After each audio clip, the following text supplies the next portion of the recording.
इस सेल के बनने से लेकर के जब तक ये दो डॉटर सेल ना बना ले, नए सेल ना बना ले, इस बीच में जितने भी प्रोसेसेस होते हैं इनको आप सेल साइकिल कहते हैं। यानी हर सेल डिवाइड कर रहा है, दो सेल बना रहा है, फिर ये जो नए नए सेल्स बने हैं ये भी डिवाइड कर रहे हैं, दो दो सेल्स बना रहे हैं। और आज हम रेमो डिसूजा भी बन जाएंगे, आज हम आपको डांस भी सिखाएंगे।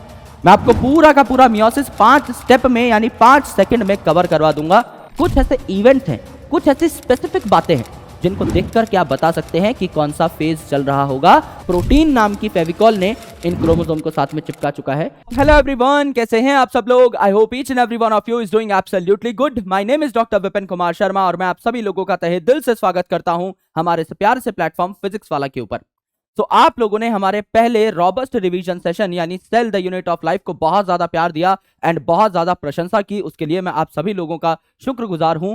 एंड ये जो लेक्चर है cell cycle and cell division, ये और भी ज्यादा धमाकेदार होने वाला है, बिकॉज ये जो चैप्टर है ना, ये एनसीईआरटी का one of the smallest chapter है, लेकिन इसके अंदर जो डेटा है दैट इज इमेंस। यहां पर एक छोटे छोटे पॉइंट से भी क्वेश्चंस बन सकते हैं और पीवाईक्यू में ऐसे कई सवाल पूछे जा चुके हैं जहां बच्चा कंफ्यूज होता है, बिकॉज ये जो सेल साइकिल है इसमें बहुत सारे इवेंट्स हैं। उन इवेंट्स को हमें सीक्वेंस में पढ़ना होता है और उन इवेंट्स के अंदर भी कौन कौन सी छोटी छोटी चीजें हो रही हैं इनको भी हमें एकदम टिपिकली याद करना होता है। यानी उसमें आप हेर फेर नहीं कर सकते, कोई बदलाव नहीं कर सकते। तो मैंने अपने हाथ से बहुत टाइम लगाकर आपके लिए वही प्यारे प्यारे से नोट्स तैयार किए हैं और इन नोट्स को मैं आपके सामने अच्छे तरीके से एक्सप्लेन करूंगा और उसके बाद आपको ये नोट्स पीडब्ल्यू एप्लीकेशन के ऊपर मिल रहे होंगे। ये जो हमारी सीरीज का नाम है, इसी नाम से हमने एक बैच तैयार किया है एंड वहां पर आपको ये सारे के सारे नोट्स मिल जाएंगे। और अगर आप बैच के अंदर ये वीडियो देख रहे हैं तो डायरेक्टली आपको नोट सेक्शन में जाकर के ये नोट्स मिल जाएंगे, तो आप इनको पढ़ सकते हैं। रिवीजन के लिए ये नोट्स जो हैं दे आर मस्ट रीड, इनको आपको पढ़ना ही है। और अगर आप पहली बार इस चैप्टर को देख रहे हैं तो भी आप इस वीडियो लेक्चर पे आकर के अपने बेसिक कॉन्सेप्ट्स को क्लियर कर सकते हैं, because I am teaching everything literally from scratch. हम एकदम जीरो से सारी की सारी चीजों को शुरू कर रहे हैं जिससे कि आपके फंडामेंटल्स बहुत तगड़े बिल्ड हो सकें और उसके ऊपर आप अनंत कॉन्सेप्ट्स को समझ सकें और लर्न कर सकें। So let's understand today's chapter that is cell cycle and cell division. तो सेल डिवीजन के बारे में तो आपको पता है सर, ये तो हमने सुना है। सेल डिवीजन मतलब सेल का डिवाइड होना, यानी एक सेल जो है ये फुचुक करके दो डॉटर सेल्स अगर बना ले रहा है then that process is cell division, यानी सेल के टुकड़े हो जाना इज सेल डिवीजन। लेकिन ये सेल साइकिल क्या है? समझ लीजिए एक सेल था, ये फुचुक करके दो डॉटर सेल्स बना लेता है। अब ये दो डॉटर सेल्स तो नई नई बनी है ना, तो ये डॉटर सेल बड़ी होंगी, अपनी ऑर्गेनेल्स को डुप्लीकेट करेंगी, अपने डीएनए कंटेंट को डबल करेंगी और फिर ये भी डॉटर सेल्स बना लेंगी। तो इस डॉटर सेल के बनने से लेकर के इसके डिवाइड करने तक, इस डॉटर सेल के बनने से लेके जब तक ये डॉटर सेल और दो सेल नहीं बना लेती और दो डॉटर सेल नहीं बना लेती, इस बीच में जितने भी प्रोसेसेस होते हैं इनको हम सेल साइकिल कहते हैं। क्योंकि आप देखें तो ये चीज रिपीटेटिवली होती रहती है। भाई आपने इतनी कॉम्प्लेक्स बॉडी बना रखी है, आपकी बॉडी में billions and trillions of cell हैं, लेकिन पहले आप क्या थे? सिर्फ एक सिंगल सेल्ड जाइगोट। ये है फीमेल का ओवम, ये है मेल का स्पर्म, दोनों फ्यूज हो गए, एक सेल बना जिसको हमने डिप्लॉयड जाइगोट कहा। इस डिप्लॉयड जाइगोट ने फिर डिवीजन किया और दो सेल बनाए, फिर इन दोनों सेल्स ने डिवीजन किया और 4 सेल बनाए, फिर इन चारों सेल ने डिवीजन किया, 8 सेल बनाए, देन 16 सेल बने, 32 सेल बने, 64 सेल बने, 128 सेल बने एंड सो ऑन। हमारी इतनी कॉम्प्लेक्स बॉडी तैयार हो गई। यानी हर सेल डिवाइड कर रहा है, दो सेल बना रहा है, फिर ये जो नए नए सेल्स बने हैं ये भी डिवाइड कर रहे हैं, दो दो सेल्स बना रहे हैं। तो एक सेल जब नया नया बना तब से लेकर के इस सेल में ग्रोथ भी हुई, इसके अंदर ऑर्गेनेल्स जो थी वो भी डुप्लीकेट की, यानी उनका नंबर भी डबल हुआ क्योंकि इन्हें दो सेल्स में आधा आधा सामान बांटना है। इसका जो डीएनए था वो भी डबल हुआ क्योंकि आधा आधा डीएनए दोनों डॉटर सेल्स में देना है।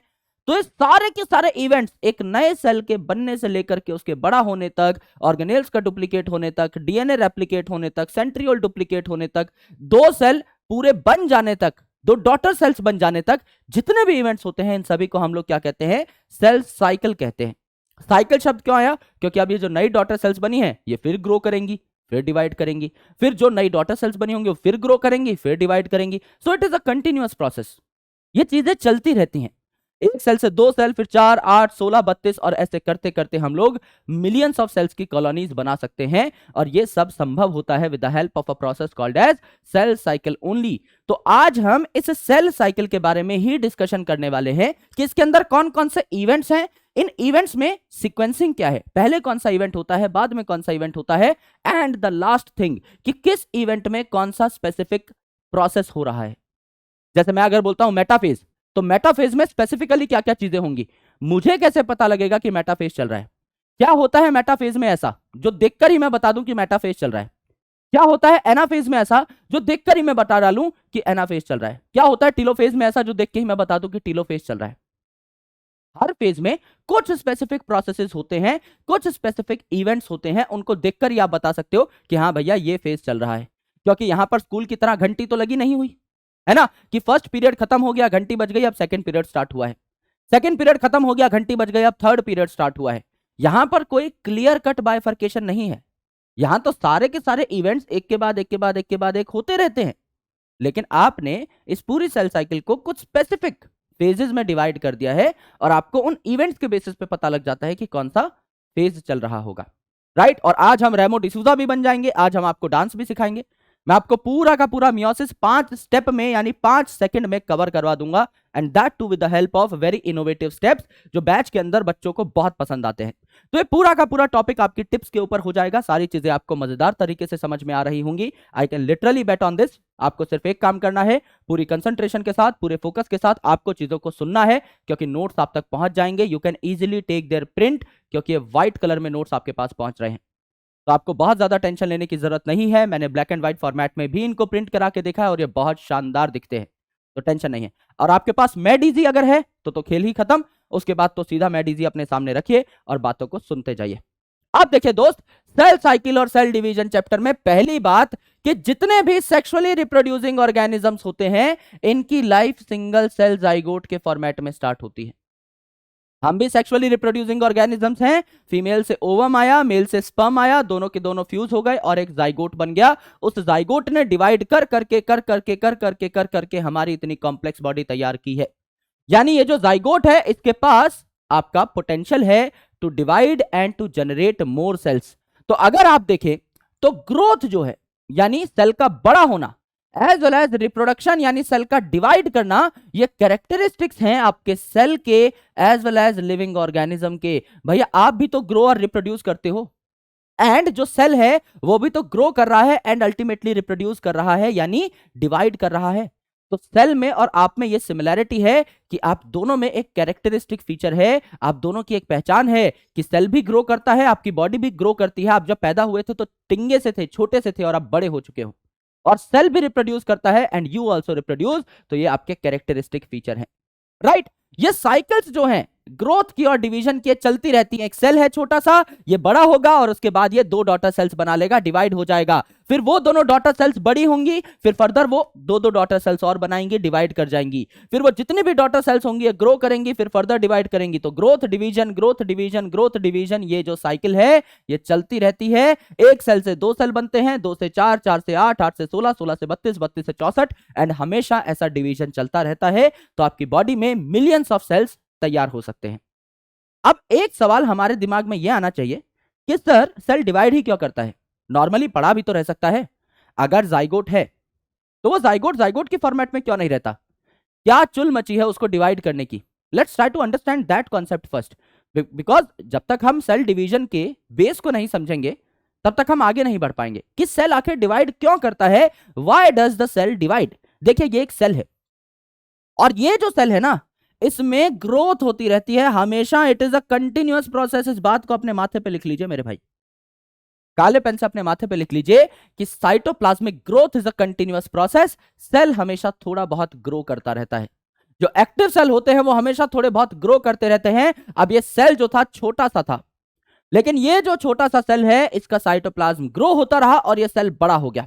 अब देखिए ये जो न्यूक्लियस है यहां पर छोटा सा था, सेल भी छोटा सा था।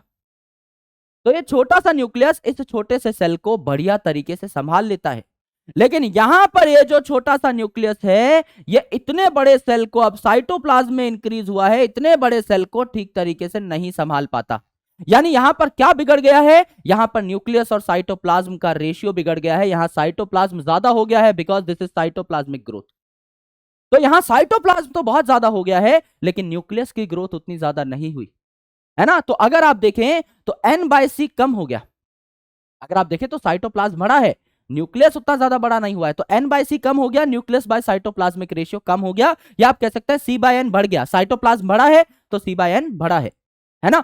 तो आप कह सकते हो कि न्यूक्लियस उतना ही रहा लेकिन साइटोप्लाज्म आपका बहुत ज्यादा बढ़ गया है कंपैरेटिवली, तो न्यूक्लियस अब इतने बड़े सेल पे नियंत्रण नहीं पा पाएगा। तो ये क्या करता है, ये ट्रिगर करता है कुछ रिस्पॉन्सेज को जिससे कि सेल डिवीजन हो पाए। To restore this nucleocytoplasmic ratio, इस न्यूक्लियोसाइटोप्लाज्मिक रेशियो को दोबारा से रिस्टोर करने के लिए, छोटे से न्यूक्लियस को छोटा सा साइटोप्लाज्म देने के लिए हमको क्या करना पड़ता है, इस साइटोप्लाज्म को दो हिस्सों में तोड़ देना पड़ता है और ये न्यूक्लियस भी अपने कंटेंट को डिवाइड कर लेता है। तो छोटा छोटा न्यूक्लियस अब छोटे छोटे साइटोप्लाज्म को दोबारा बढ़िया तरीके से कंट्रोल कर पाएगा। तो जब एक सेल बड़ा होता है, जब उसमें साइटोप्लाज्मिक ग्रोथ होती है, तो उस न्यूक्लियस का होल्ड छूटता चला जाता है पूरे के पूरे सेल पे से। जैसे गांव का सरपंच है तो अपने गांव को बढ़िया तरीके से हैंडल कर सकता है, लेकिन उसको सीएम बना दिया जाए तो क्या वो राज्य को, पूरे के पूरे स्टेट को भी उतना बढ़िया तरीके से हैंडल कर पाएंगे? द आंसर इज नो, है ना। उसके लिए अलग से एक्सपर्टीज चाहिए। तो आप एक छोटे इलाके को बढ़िया तरीके से हैंडल कर सकते हो, बड़े इलाके में प्रॉब्लम आने लगी तो क्या हुआ, वहां पर बेसिकली इस बड़े इलाके को छोटे टुकड़ों में हमने कन्वर्ट कर दिया, यानी डॉटर सेल्स बना लिए। तो आपने क्या किया, सेल डिवीजन को ट्रिगर कर दिया, सेल डिवीजन को इनिशिएट कर दिया, राइट। अब देखिए सेल साइकिल मैंने आपको बताया, एक सेल जो है ये नया नया बना, ये बना, फिर इसमें ग्रोथ हुई, because growth is a continuous process. इसमें जो ऑर्गेनेल्स था इनका नंबर डबल हुआ, क्योंकि अब आपको सारी की सारी ऑर्गेनेल्स दो डॉटर सेल में बांटनी है, तो आधी एक डॉटर सेल में चली जाएंगी, आधे दूसरे डॉटर सेल में। यहां जो भी डीएनए था इसके भी आपके कंटेंट को हम डबल कर देंगे, आधा डीएनए आपका एक डॉटर सेल में, आधा डीएनए दूसरे डॉटर सेल में, आधा साइटोप्लाज्म एक डॉटर सेल में, आधा साइटोप्लाज्म दूसरे डॉटर सेल में। तो कई सारे इवेंट्स होते हैं, ये सेल बना, फिर ये बड़ा हुआ, फिर ऑर्गेनेल्स डुप्लीकेट की, फिर आपका डीएनए रेप्लिकेट किया और फिर एंड में सेल का डिवीजन हो गया, सेल दो टुकड़ों में टूट गया, दो डॉटर सेल्स आपकी बन गई। इस सेल के बनने से लेकर के जब तक ये दो डॉटर सेल ना बना ले, नए सेल ना बना ले, इस बीच में जितने भी प्रोसेसेस होते हैं इनको आप सेल साइकिल कहते हैं। तो इस सेल साइकिल में आपके ऑर्गेनेल्स का नंबर भी डबल हो जाएगा, आपका डीएनए जो है इसका कंटेंट भी डबल हो जाएगा, सेल की ग्रोथ जो कि कंटिन्यूअसली हो ही रही है, और एंड में सेल के दो टुकड़े हो जाएंगे। ये सारे के सारे जो आपके स्टेप्स हैं ये सेल साइकिल के स्टेप्स हैं। एंड ये जो सारे स्टेप्स हैं दीज आर हाईली कोऑर्डिनेटेड, ऐसा नहीं है कि कोई भी स्टेप पहले हो गया कोई भी स्टेप बाद में हो गया, नहीं, they are in high sequence, they are in high coordination. समझ के देखिए, समझिए ये जो सेल है ये डिवाइड पहले कर जाए और न्यूक्लियस इसने रेप्लिकेट किया नहीं, या फिर आप कह लीजिए डीएनए इसने रेप्लिकेट किया नहीं, क्या किसी काम की है ये डिवीजन? भाई मैं कह रहा हूं ये एक सेल है, ये डिवाइड कर गया तो इसमें डीएनए की एक ही तो कॉपी है, ये अगर डिवाइड कर गया तो डीएनए की एक कॉपी एक डॉटर सेल में चली गई, दूसरी डॉटर सेल मर गई, इसके पास डीएनए था ही नहीं। तो क्या ये चीज पॉसिबल है? नहीं सर। तो आपको पहले डीएनए रेप्लिकेट करना होगा, फिर ऑर्गेनेल्स को डुप्लीकेट करके सेल्स में भेजना होगा, फिर सेल डिवाइड करना होगा। तो ये सारी चीजें एक सीक्वेंस में होती हैं, रैंडमली आप कोई भी प्रोसेस कभी भी इनिशिएट नहीं कर सकते। And they are genetically control. भाई हर चीज को कंट्रोल में रखना बहुत जरूरी है। अगर ये सेल अपनी मन मर्जी से डिवाइड करने लग गए तो सेल में बहुत सारी प्रॉब्लम्स आ जाएंगी, आपकी बॉडी में बहुत सारी प्रॉब्लम्स आ जाएंगी। तो हर जगह पर आपको कुछ चेक्स लगाने पड़ते हैं, जैसे कि अगर आप बिना हेलमेट के, बिना इंश्योरेंस के, बिना ड्राइविंग लाइसेंस के, बिना पॉल्यूशन सर्टिफिकेट के बाइक चला रहे हैं या गाड़ी चला रहे हैं तो रास्ते पे आपको पुलिस रोक लेगी एंड अल्टीमेटली आपका चालान कट जाएगा। तो पुलिस एक तरीके से चेक का काम कर रही है कि आप सबसे सही अगर चल रहे हैं, बढ़िया तरीके से अगर चल रहे हैं, तभी आपको आगे भेजा जाएगा, अदरवाइज आपको रोक लिया जाएगा।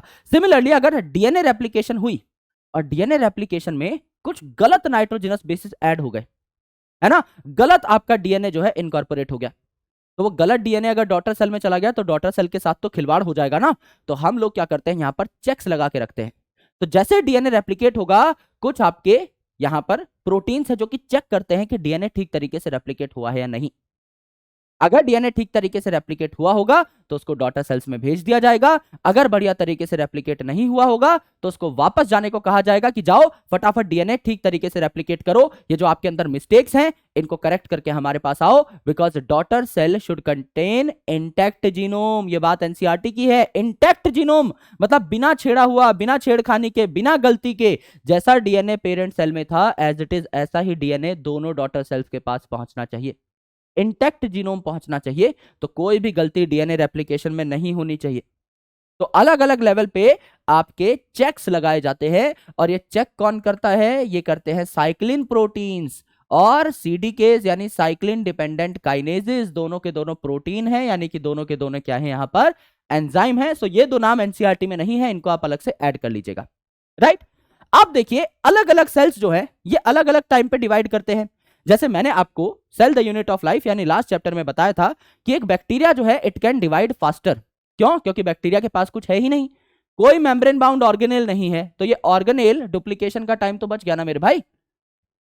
उसके पास कोई मेम्ब्रेन बाउंड स्ट्रक्चर है ही नहीं, सिंपल सा सेल है, छोटा सेल है, तो हर चीज रेप्लिकेट होने में, हर चीज डिवाइड होने में बहुत आसानी से हो जाती है।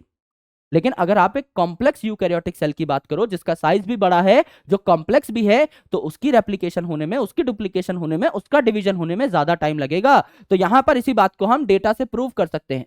एक इकोलाई जो कि बैक्टीरिया है, सबसे कॉमन बैक्टीरिया है जो हम लैब में यूज करते हैं, इसकी सेल साइकिल में 20 मिनट लगती है, यानी कि एक इकोलाई से 2 इकोलाई बनने में सिर्फ 20 मिनट का टाइम लगता है। यानी डीएनए रेप्लिकेशन में और कम टाइम लगता होगा, लगभग 17-18 मिनट का टाइम लगता है। पूरे सेल साइकिल में आपका 20 मिनट का टाइम लग रहा है, तो DNA replication is a part of cell cycle, तो उसमें उससे कम ही टाइम लग रहा होगा, तो 17-18 मिनट का टाइम लगता है। ईस्ट यानी आपका सैक्रोमाइसिस जो है, आपका फंगस जो है, सबसे सिंपल फंगस, इसको डिवाइड करने में 1.5 घंटे का यानी 90 मिनट का टाइम लगता है। तो फंगस आपका थोड़ा और कॉम्प्लेक्स हो गया बैक्टीरिया से, तो थोड़ा ज्यादा इसमें टाइम लग जाएगा। ह्यूमन सेल इन कल्चर, लेट से आप सबसे सिंपल ह्यूमन सेल को लेते हैं, सबसे इजीली अवेलेबल, जैसे कि ह्यूमन चीक सेल, आपने अंदर से गाल का सेल निकाल लिया है, तो ये आपका 24 घंटे में डिवाइड कर जाएगा, ये आपका ह्यूमन सेल है कल्चर में। हार्ट सेल या न्यूरॉन, अडल्ट ह्यूमन बीइंग में आपके हार्ट सेल या न्यूरॉन जो है इनमें डिवीजन की कैपेबिलिटी नहीं होती, सो दे डू नॉट डिवाइड। इस पे सवाल भी पूछा जाता है कि ये डिवाइड क्यों नहीं करते। ये बेसिकली आपका जी नॉट फेज में होते हैं, यानी क्वेसेंट फेज में होते हैं, राइट। और इन्हें कहा जाता है परमानेंट क्वेसेंट, यानी अब ये डिवाइड नहीं कर सकते, वापस डिवीजन की स्टेट में नहीं आ सकते, right. So they do not divide at all. Lining of stomach, अब आपको पता है आपका जो पेट राजा है, इस पेट राजा में अंदर एसिड बनता है, दैट इज हाइड्रोक्लोरिक एसिड और HCl, जिसका पीएच काफी कम होता है, अराउंड 1.8 के आसपास, या आप कह लीजिए 2 पीएच के आसपास, जो कि बहुत ज्यादा एसिडिक है। तो आपके स्टमक की जो इंटरनल लाइनिंग है उसके साथ ये एसिड रिएक्ट करता है और उस स्टमक की लाइनिंग को छील देता है, एक्सकोरिएट कर देता है।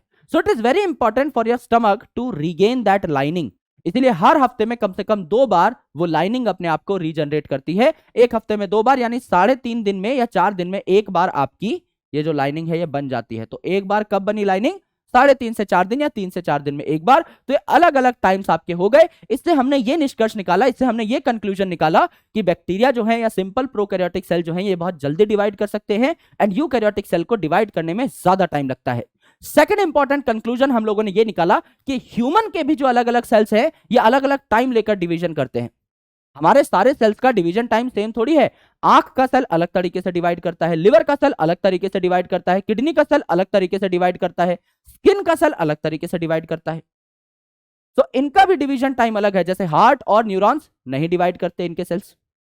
आपका जो स्टमक की लाइनिंग है 3.5 से 4 दिन में एक बार डिवाइड कर रही है।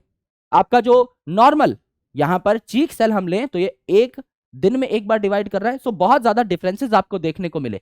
तो आपकी बॉडी में 200 से भी ज्यादा डिफरेंट टाइप के सेल्स हैं और वो सारे के सारे अलग अलग टाइमिंग्स में क्या कर रहे होते हैं, अपने आप को डिवाइड कर रहे होते हैं। ये बात हमको इस टेबल से सीखने को मिली।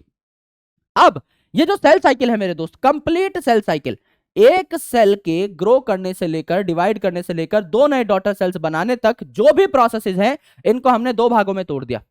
सबसे पहला इंटरफेज और दूसरा आपका एम फेज यानी माइटोसिस।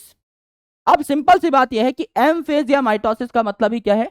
एम फेज या माइटोसिस का मतलब है यहां पर एक्चुअल डिवीजन हो रही है, यहां पर सच में न्यूक्लियस जो है उसके दो टुकड़े हो रहे हैं, आपका न्यूक्लियस सेपरेट हुआ है, दो न्यूक्लियस बन गए हैं दो डॉटर सेल में जाने के लिए, और एंड में साइटोप्लाज्म का भी डिवीजन हो गया है, दो नए सेल्स बन गए हैं, डॉटर सेल्स बन गए हैं। तो एक्चुअल डिवीजन, एक्चुअल माइटोसिस कहां होती है? आपके माइटोसिस फेज में, इसीलिए इसको M for mitosis, M for M phase कहा जाता है। और इंटरफेज क्या है? ये आपका तैयारी का फेज है, तैयारी का फेज है। तो व्हाट इज इंटरफेज? इसको हम लोग रेस्टिंग फेज कहते हैं, लेकिन एक्चुअल में इसका नाम होना चाहिए प्रिपरेटरी फेज। क्यों? क्योंकि रेस्टिंग का मतलब होता है कि यहां पे कुछ काम नहीं हो रहा। रेस्टिंग इसे इसलिए कहा गया क्योंकि इसमें सिर्फ डिवीजन नहीं हो रही, हमारा मेन पर्पस क्या है? सेल को डिवाइड कराना। तो यहां डिवीजन नहीं हो रही, एम फेज में डिवीजन हो रही है, यहां डिवीजन नहीं हो रही, तो इसीलिए इसको रेस्टिंग फेज कह दिया, क्योंकि यहां सेल डिवाइड नहीं कर रहा। बाकी इसका असली नाम प्रेपरेटरी फेज या प्रेपरेशन फेज होना चाहिए। क्यों? क्योंकि अगर आप अपने दोस्तों के साथ प्लान बनाते हैं कहीं बाहर घूमने जाने का, तो प्लान बनाने में बहुत टाइम लगता है, जाने में कोई टाइम नहीं लगता।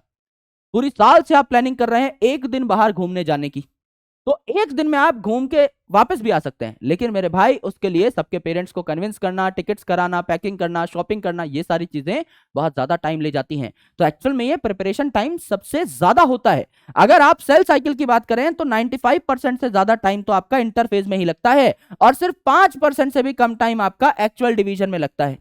अगर आप ह्यूमन सेल की बात करें विच इज इन कल्चर, तो आपका 24 घंटे में से 23 घंटे का टाइम तो इंटरफेस खा जाता है, सिर्फ 1 घंटे के टाइम में ही एक्चुअल डिवीजन होती है। तो मेन फेज ये है, राइट? यहां पर क्या होते हैं? कई काम होते हैं, डिवीजन को छोड़ के सारे काम हो रहे हैं। सेल का साइज भी बढ़ रहा है, cell growth which is a continuous process, organelles का नंबर भी बढ़ रहा है, ये भी डुप्लीकेट कर रहे हैं, डीएनए भी आपका रेप्लिकेट कर रहा है, जो कि आपका एस फेज में रेप्लिकेट करता है। एस फेज मतलब सिंथेसिस फेज में डीएनए रेप्लिकेट करता है। तो ये सारे काम यहां पर हो रहे हैं। तो इस इंटरफेज को अलग अलग छोटे छोटे फेजेस में बांट दिया। G1 यानी गैप 1 फेज, S फेज यानी सिंथेसिस फेज जहां डीएनए की सिंथेसिस होगी यानी डीएनए का रेप्लिकेशन होगा, G2 फेज यानी गैप 2 फेज। तो G1 S G2 in phases में आपने क्या किया? बेसिकली इस इंटरफेज को बांट दिया। ये आपके छोटे छोटे सब फेजेस है जिनको अभी हम पढ़ेंगे। M फेज की अगर आप बात करें तो M for mitosis, M for most dramatic. घर में ड्रामा शुरू हो गया है, बंटवारा शुरू हो गया है, ये सामान मैं लूंगा, ये सामान मैं लूंगा। एक जो सेल था उसमें जितना भी कंटेंट था इसको दो बराबर हिस्सों में बांटना है, बंटवारा करना है, दो डॉटर सेल के अंदर कंटेंट भेजना है। तो जो ड्रामेबाजी है ये कहां होती है? एक्चुअल डिवीजन के टाइम पे यानी माइटोसिस के टाइम पे। सो it is the most dramatic phase. Time इसमें काफी कम लगता है, 24 घंटे की सेल डिवीजन में सिर्फ 1 घंटे का टाइम यहां पर लगता है, right? And it is divided in karyokinesis and cytokinesis. यानी यहां पर क्या होता है? कैरियोकाइनेसिस, कैरियो का मतलब न्यूक्लियस, काइनेसिस का मतलब डिवीजन, साइटो का मतलब सेल यानी साइटोप्लाज्म, और काइनेसिस का मतलब डिवीजन। यानी यहां पर पहले न्यूक्लियस के दो टुकड़े होते हैं और फिर सेल के दो टुकड़े होते हैं, जिससे कि आपके सेल जो है वो बढ़िया तरीके से डिवाइड कर पाए। एंड ये जो कैरियोकाइनेसिस है इसमें भी आपके क्या होते हैं? मल्टीपल सब फेजेस होते हैं, जिनको हम कहते हैं PMAT, PMAT, या आप कह सकते हैं प्रोज मेक अ टीम, कि हम सब प्रोज लोगों ने मिल करके एक टीम बना ली है। प्रो लोग हैं हमारे टीम में सारे के सारे। तो प्रो का मतलब होता है प्रोफेज, एम का मतलब मेटाफेज, ए का मतलब एनाफेज और टी का मतलब टीलोफेज। तो PMAT एक पर्टिकुलर सीक्वेंस में आते हैं। अब जैसा मैंने बताया स्कूल की घंटी वाला सिस्टम नहीं है यहां पर कि एक फेज खत्म होगा तो आपको पता लग जाएगा दूसरा स्टार्ट हो गया, दूसरा खत्म तो आपको पता लग जाएगा तीसरा स्टार्ट हो गया। ऐसा कोई सिस्टम नहीं है। आपको कुछ इवेंट्स को देखकर बताना पड़ता है। अच्छा मेटाफेजिक प्लेट बनी हुई है तो मेटाफेज चल रहा होगा। अच्छा क्रोमोसोम फट चुके हैं इसका मतलब एनाफेज चल रहा होगा। अच्छा क्रोमोसोम डीकंडेंस हो गया है इसका मतलब टीलोफेज चल रहा होगा। कुछ ऐसे इवेंट्स हैं, कुछ ऐसी स्पेसिफिक बातें हैं जिनको देखकर क्या बता सकते हैं कि कौन सा फेज चल रहा होगा। तो कोई क्लियर कट लाइन आप लोग ड्रॉ नहीं कर सकते कि यहाँ पे प्रोफेज खत्म मेटाफेज शुरू, यहाँ मेटाफेज खत्म एनाफेज शुरू, यहाँ एनाफेज खत्म टीलोफेज शुरू। ये सारी चीजें प्रोग्रेसिव होती हैं, कंटिन्यूअसली चलती रहती हैं। अब आपने पढ़ते पढ़ते चीजों को समझते समझते ऐसे कुछ इवेंट्स को नोटिस कर लिया है कि अच्छा मेटाफेज में ये चीज होती है, एनाफेज में ये चीज होती है, तो आप अपनी तरफ से कंक्लूसिव हो गए हो, आपने अपनी तरफ से चीजों को समझ लिया है, सिंप्लीफाई कर लिया है। लेकिन एक्चुअल में सेल ऐसा कोई डिमार्केशन नहीं करता, एक के बाद एक प्रोसेस होते रहते हैं, प्रोग्रेसिवली कंटिन्यूअसली प्रोसेसेस होते रहते हैं। तो इंटरफेज आएगा, समझ लीजिए एक सेल है ना, ये सेल है, ये ग्रो करेगा, ऑर्गेनेल्स का डुप्लीकेशन करेगा, डीएनए का रेप्लिकेशन करेगा, और फिर क्या आ जाएगा? आपका एम फेज आ जाएगा। सब कुछ करने के बाद ये सेल दो टुकड़ों में डिवाइड हो जाएगा। फिर ये नया सेल बना, ये ग्रो करेगा, अपने डीएनए को रेप्लिकेट करेगा, ऑर्गेनेल्स को डुप्लीकेट करेगा, और उसके बाद ये जो है आपका बड़ा होने के बाद दो सेल बना लेगा। यानी हर सेल डिवीजन में पहले इंटरफेज आएगा, फिर दो टुकड़े हो जाएंगे सेल के, एम फेज आएगा, फिर उन दो डॉटर सेल्स में इंटरफेज आएगा, फिर एम फेज आएगा, फिर इंटरफेज, फिर एम फेज, फिर इंटरफेज, फिर एम फेज। यानी आपका दो एम फेज के बीच में इंटरफेज पाया जाता है और दो इंटरफेज के बीच में एम फेज पाया जाता है। समझ लीजिए यहां पे एक सेल है, इसमें ग्रोथ हुई, डिवीजन नहीं हुई, दिस इज इंटरफेज। फिर ये सेल बड़ा हो चुका है, सब कुछ उसने कर लिया है, तो एम फेज आ गया, यहाँ पे दो टुकड़े हो गए इस सेल के। फिर ये छोटा सा सेल है, छोटू सेल, ये दोबारा से इंटरफेस दिखाएगा और ये बड़ा हो जाएगा, ऑर्गेनेल्स वगैरह, डीएनए वगैरह रेप्लिकेट हो जाएंगे, फिर एम फेज दिखाएगा, फिर इसमें आपकी डिवीजन हो जाएगी। यानी interphase M phase, interphase M phase. तो आपका इंटरफेज जो है ये सैंडविच हो रखा है दो एम फेजेस के बीच में, और एम फेज सैंडविच हो रखा है दो इंटरफेजेस के बीच में। तो आप कह सकते हैं कि एम फेज जो है it is a phase between two successive interphases, है ना, यहां पे आप इंटरफेज लिख लीजिएगा। एंड यहां पर ये जो इंटरफेज है it is phase between two successive M phases. यहां पर आपका इंटरफेज आना चाहिए, आई फेज आना चाहिए, जो कि मैं करेक्ट कर दूंगा नोट्स के अंदर। आई होप आपको ये बात समझ में आ गई होगी। करेक्ट। अब देखिए दोस्त, यहां पर this is your cell cycle, पूरी की पूरी सेल साइकिल। तो आपको मैंने यहां पर बताया है इंटरफेज में क्या क्या होता है। इंटरफेज में आपके तीन फेजेस थे, आपका G1, S और G2। तो सबसे पहले आया आपका G1, फिर आया आपका S, फिर आया आपका G2। इन तीनों को मिलाकर के क्या कह दिया, इंटरफेज कह दिया। ठीक है। उसके बाद आया आपका एम फेज यानी माइटोसिस। इसमें पहले तो आपका न्यूक्लियस का डिवीजन होगा, that is pros make a team karyokinesis, तो पीएमएटी यानी प्रोफेज, मेटाफेज, एनाफेज, टीलोफेज। और फिर आपका साइटोकाइनेसिस यानी सेल के दो टुकड़े हो जाएंगे। तो पहले न्यूक्लियर डिवीजन यानी कैरियोकाइनेसिस, फिर सेल का डिवीजन यानी साइटोकाइनेसिस। ठीक है। तो ये आपके सारे के सारे फेज हैं। दिस इज योर इंटरफेज, जिसमें ज्यादातर टाइम लगता है, तो इसको बड़ा हमने यहां पर क्या दिया है, पाला दिया है, एज वेल एज यहां पर आपका छोटा सा हमने फ्रेगमेंट दिया है फॉर एम फेज, क्योंकि इसमें कंपैरेटिवली कम टाइम लगता है। So let's try to understand कि इन सारे के सारे फेजेस में होता क्या क्या है। तो सबसे पहले अगर आप बात करेंगे जीवन फेज की, तो जीवन फेज के बाद क्या आने वाला है, एस फेज। एस का मतलब होता है sir synthesis phase. Synthesis phase मतलब यहां डीएनए की रेप्लिकेशन होगी, डीएनए की सिंथेसिस होगी। तो न्यूक्लियस के अंदर जो डीएनए है उसकी दो कॉपीज बन रही होंगी, उसका अमाउंट डबल हो रहा होगा, दैट्स व्हाई इसको सिंथेसिस फेज कहा, क्योंकि यहां डीएनए की सिंथेसिस होती है। अब अगर आपको डीएनए की सिंथेसिस करनी है तो एनर्जी तो अच्छी खासी चाहिए होगी, एटीपी अच्छा खासा चाहिए होगा।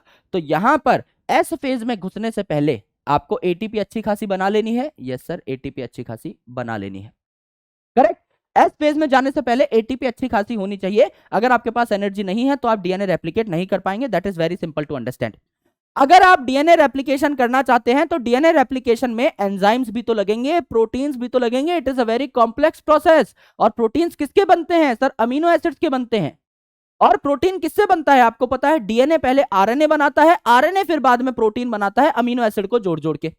यानी अगर आपको प्रोटीन बनाना है तो डीएनए से आरएनए तो बनाना पड़ेगा, आरएनए से अमीनो एसिड तो बनाने पड़ेंगे, जिनको जोड़ जोड़ के प्रोटीन बनाओगे। तो किसी भी फेज में अगर एंजाइम्स बन रहे हो, प्रोटीन्स बन रहे हो, तो आप समझ के चलिए कि वहां आरएनए और अमीनो एसिड तो बनेंगे ही बनेंगे, इनके बिना तो प्रोटीन बन ही नहीं सकता।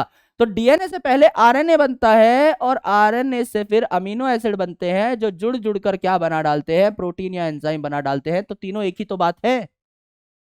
और आपका ये सबसे पहला फेज है, तो इसमें सबसे ज्यादा ऑर्गेनेल्स झटपट डुप्लीकेट कर जाएंगी। तो यहां पर ज्यादातर ऑर्गेनेल्स, ज्यादातर सेल ऑर्गेनेल्स डुप्लीकेट कर जाती हैं।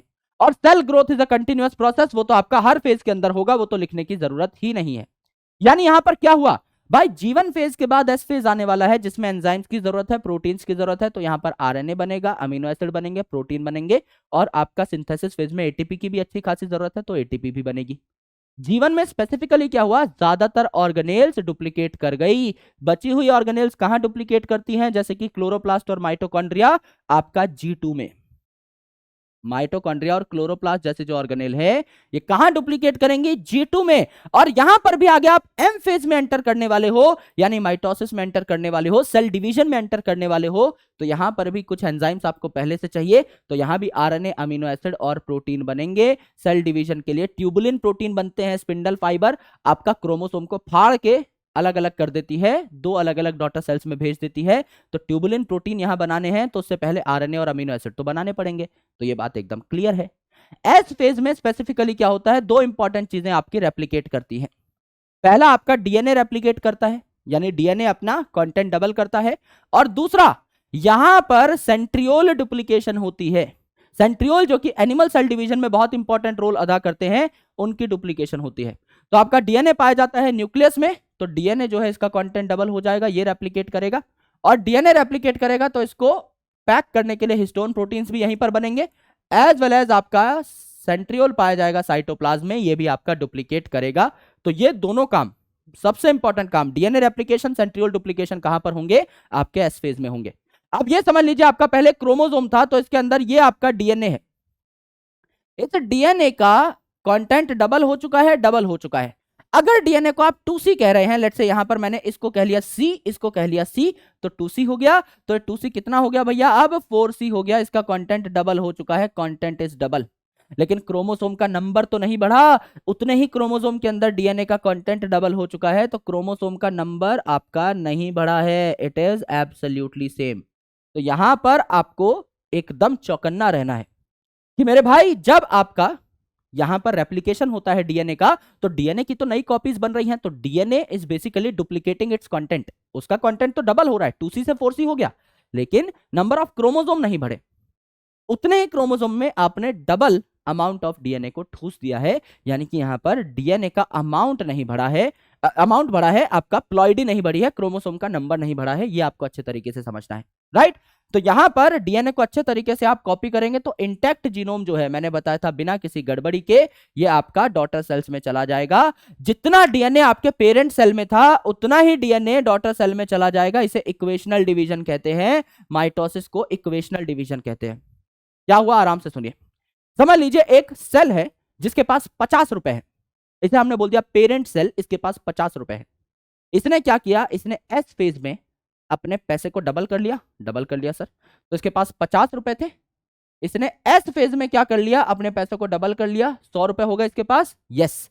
और फिर इन 100 रुपयों को इन्होंने क्या किया? 2 डॉटर सेल में बांट दिया, 2 डॉटर सेल में बांट दिया। तो यहां पर हम लोग बकायदा बना भी सकते हैं, ये आपका एस फेज है जिसमें इन्होंने अपने पैसों को डबल कर लिया और फिर इन पैसों को 2 डॉटर सेल में बराबर बराबर बांट दिया। तो डॉटर सेल के पास कितने पैसे आए मेरे भाई? डॉटर सेल के पास 50 रुपए आए। पेरेंट के पास भी पहले 50 रुपए थे और डॉटर सेल्स के पास भी एंड में 50-50 रुपए आए। तो क्या ये इक्वेशनल डिवीजन है? एकदम इक्वेशनल डिवीजन है। जैसा पेरेंट सेल होगा वैसा के वैसा आपका डॉटर सेल होगा, दोनों डॉटर सेल्स वैसी बनेंगी जैसा पेरेंट सेल था। अगर पेरेंट सेल हैप्लॉइड था तो दोनों डॉटर सेल्स हैप्लॉइड बनेंगी, पेरेंट सेल डिप्लॉइड था तो दोनों की दोनों डॉटर सेल्स डिप्लॉइड ही बनेंगी। ये काम आपका माइटोसिस में होता है, it is called as equational division, क्योंकि एक बार आपने पैसा डबल किया और एक बार आपने डिवाइड कर दिया। तो बात तो बराबर ही पड़ी ना, 50 के 100 रुपए किए और फिर 100 के 50-50 कर दिए, तो ultimately you started with 50, you ended with 50, ultimately it is called as equational division. ये आपको यहां पर देखने को मिला, करेक्ट। अब देखिए कि सिग्निफिकेंस क्या है माइटोसिस की, माइटोसिस क्यों इंपॉर्टेंट है। अभी हम इसके पूरे के पूरे कैरियोकाइनेसिस इवेंट के अंदर चलेंगे, लेकिन उससे पहले हम लोग सिग्निफिकेंस की बात कर लेते हैं कि क्यों माइटोसिस इंपॉर्टेंट है। भाई आपकी पूरी की पूरी बॉडी जो तैयार हुई आपको दिखाई दे रही है, अभी हम बॉडी को यूज कर रहे हैं, ये पूरी बॉडी माइटोसिस से ही तो बनी है। आप पहले क्या थे? एक सिंगल सेल जाइगोट ही तो थे, एक सेल से 2 सेल, 4, 8, 16, 32, इतने सारे सेल्स किसने बनाए? बिलियंस ऑफ सेल्स किसने बनाए? माइटोसिस नहीं तो बनाए। आपके डिप्लॉयड जाइगोट से इतने सारे डिप्लॉयड सेल्स, एक जैसे सेल किसने बनाए?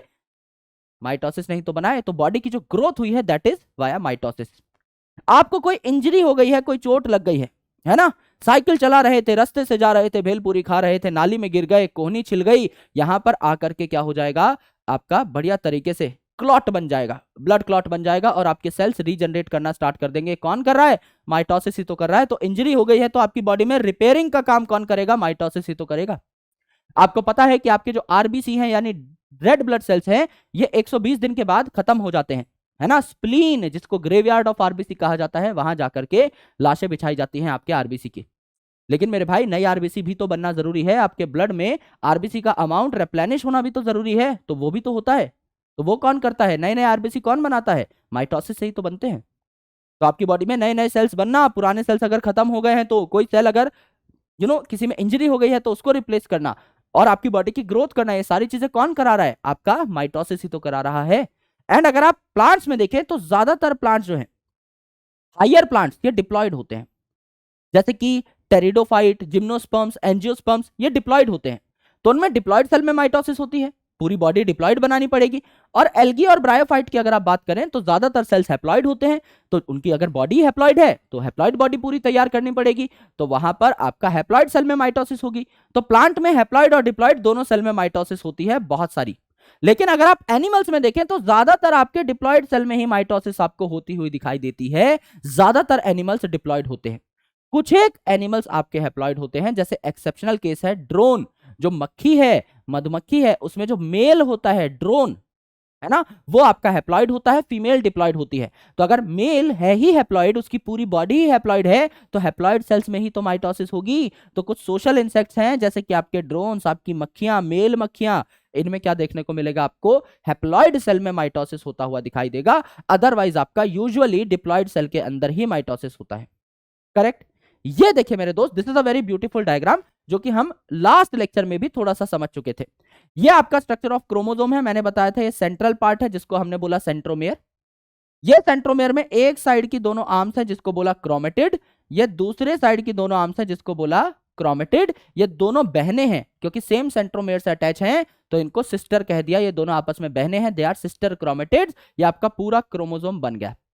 फिर मैंने आपको बताया था ये जो सेंट्रोमेयर है, इसके यहां पर प्रोटीन की एक डिस्क पाई जाती है जिसको कहा जाता है काइनेटोकोर। इस प्रोटीन की डिस्क पे स्पिंडल फाइबर अटैच होते हैं। अगर मुझे इस क्रोमोसोम को आधा आधा फाड़ करके दो डॉटर सेल्स में भेजना है तो इन दोनों के दोनों क्रोमेटिड्स को खींचा जा रहा होगा एक सेल के अपोजिट पोल्स पे से। स्पाइडरमैन की तरह यहां पर जाला फेंका जाएगा और यहां पर नीचे की साइड इसको खींचा जाएगा, ऊपर की साइड इसको खींचा जाएगा। खींचतान होगी तो एक क्रोमेटिड और आधा सेंट्रोमेयर ऊपर पहुंच जाएगा, एक क्रोमेटिड और आधा सेंट्रोमेयर आपका नीचे पहुंच जाएगा। तो ये जो आपका यहां पर सेंट्रियोल है ना, इससे आपके स्पिंडल फाइबर्स और आपके माइक्रोट्यूब्यूल निकल रहे हैं। ऐसा लगता है कि कोई सितारा चमक रहा है, कोई तारा चमक रहा है, राइट। इस तारे को क्या कहा जाता है, स्टार को साइंटिफिक लैंग्वेज में कहा जाता है एस्टर। जैसे कि आपकी स्टार फिश है तो उसका भी साइंटिफिक नाम क्या है, एस्टेरियास। तो एस्टर कहा जाता है स्टार शेप्ड स्ट्रक्चर को यहां पर। So this is an aster जो कि एक पोल पे पाया जा रहा है, दिस इज एन एस्टर जो कि दूसरे पोल पे पाया जा रहा है, और इसके साथ एसोसिएटेड है स्पिंडल फाइबर जो कि इस क्रोमोसोम को खींच रहे हैं। तो ये दोनों के दोनों एस्टर्स और इनके साथ एसोसिएटेड स्पिंडल फाइबर से मिल करके बनाते हैं क्या, माइटोटिक अपरेटस। क्रोमोसोम को फाड़ने का जुगाड़ बनाते हैं, इसे माइटोटिक अपरेटस कहा जाता है। अब प्लांट में तो आपका ये सेंट्रियोल नहीं पाए जाते, सिर्फ एनिमल में ही पाए जाते हैं।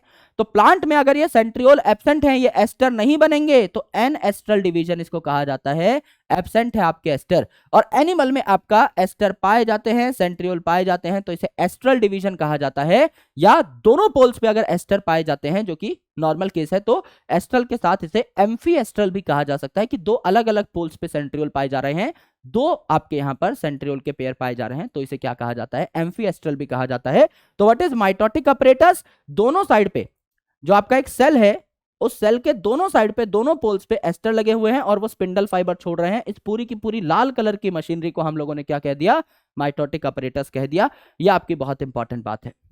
नाउ हम आ जाते हैं मेन हमारे मुद्दे के ऊपर, that is the mechanism of mitosis. हमने क्या कर लिया, जीवन फेज में क्या क्या काम किए। जीवन फेज के बाद आता है एस फेज जिसमें काफी सारे एंजाइम्स चाहिए रहते हैं, तो आपने यहां पर क्या बनाए, आपने आरएनए, अमीनो एसिड और प्रोटीन्स बनाए। खूब सारी एटीपी चाहिए रहती है तो एटीपी बनाया। और उसके बाद आपने क्या किया, ऑर्गेनेल्स का, ज्यादातर ऑर्गेनेल्स का डुप्लीकेशन किया, और सेल ग्रोथ तो चलती रहती है। एस फेज में आपने दो सबसे इंपॉर्टेंट चीज की, डीएनए का रेप्लिकेशन किया और सेंट्रियोल का डुप्लीकेशन किया। डीएनए यहां पर रेप्लिकेट हो रहा है तो उसको पैक करने के लिए हिस्टोन्स भी यहीं पर बनेंगे, बहुत लॉजिकल बात है। G2 में आपने क्या कर डाला, G2 में आपने बची खुची जो ऑर्गेनेल्स थी, माइटोकॉन्ड्रिया, क्लोरोप्लास्ट, उसको रेप्लिकेट किया, एज वेल एज उसके बाद आप लोगों ने, आपको एम फेज में घुसना है तो उसके लिए कुछ प्रोटीन्स तैयार किए, यानी पहले आरएनए बनेगा, फिर अमीनो एसिड्स, फिर प्रोटीन्स, ये आपने तैयार कर लिए। अब आपका सेल एम फेज में घुसेगा, इंटरफेज खत्म। एम फेज में मैंने आपको बताया था सबसे पहले कैरियोकाइनेसिस होता है, यानी सबसे पहले होगा क्या, आपका न्यूक्लियर डिवीजन, जिसमें अलग अलग फेजेस हैं। सबसे पहले प्रोफेज, फिर आपका मेटाफेज, फिर आपका एनाफेज, फिर आपका टीलोफेज, PMAT। आपके चार यहां पर क्या होते हैं, कैरियोकाइनेसिस के सब फेजेस होते हैं, ये आपको देखने हैं। तो सबसे पहले अगर आप खुले खुले बैठे हुए हो, अगर आपको पता है कि अभी आपको डिवीजन नहीं करना है तो आप मस्त खुले खुले बैठे थे। अगर आप एक सेल हो और उसके अंदर डीएनए पाया जा रहा है तो डीएनए खुला खुला है, राइट, बिकॉज इसको पता है कि अभी मुझे डिवीजन नहीं करनी है। जब आपको कहीं पे जाना होगा, जब किसी बर्थडे पार्टी में जाना होगा, जब किसी शादी ब्याह में जाना होगा, जब किसी फंक्शन में जाना होगा, तभी तो आप तैयार होंगे। घर पे तो नॉर्मली अपना टी शर्ट और चड्डे में ही बैठे रहते हैं ना। सेम वही केस यहां पर है।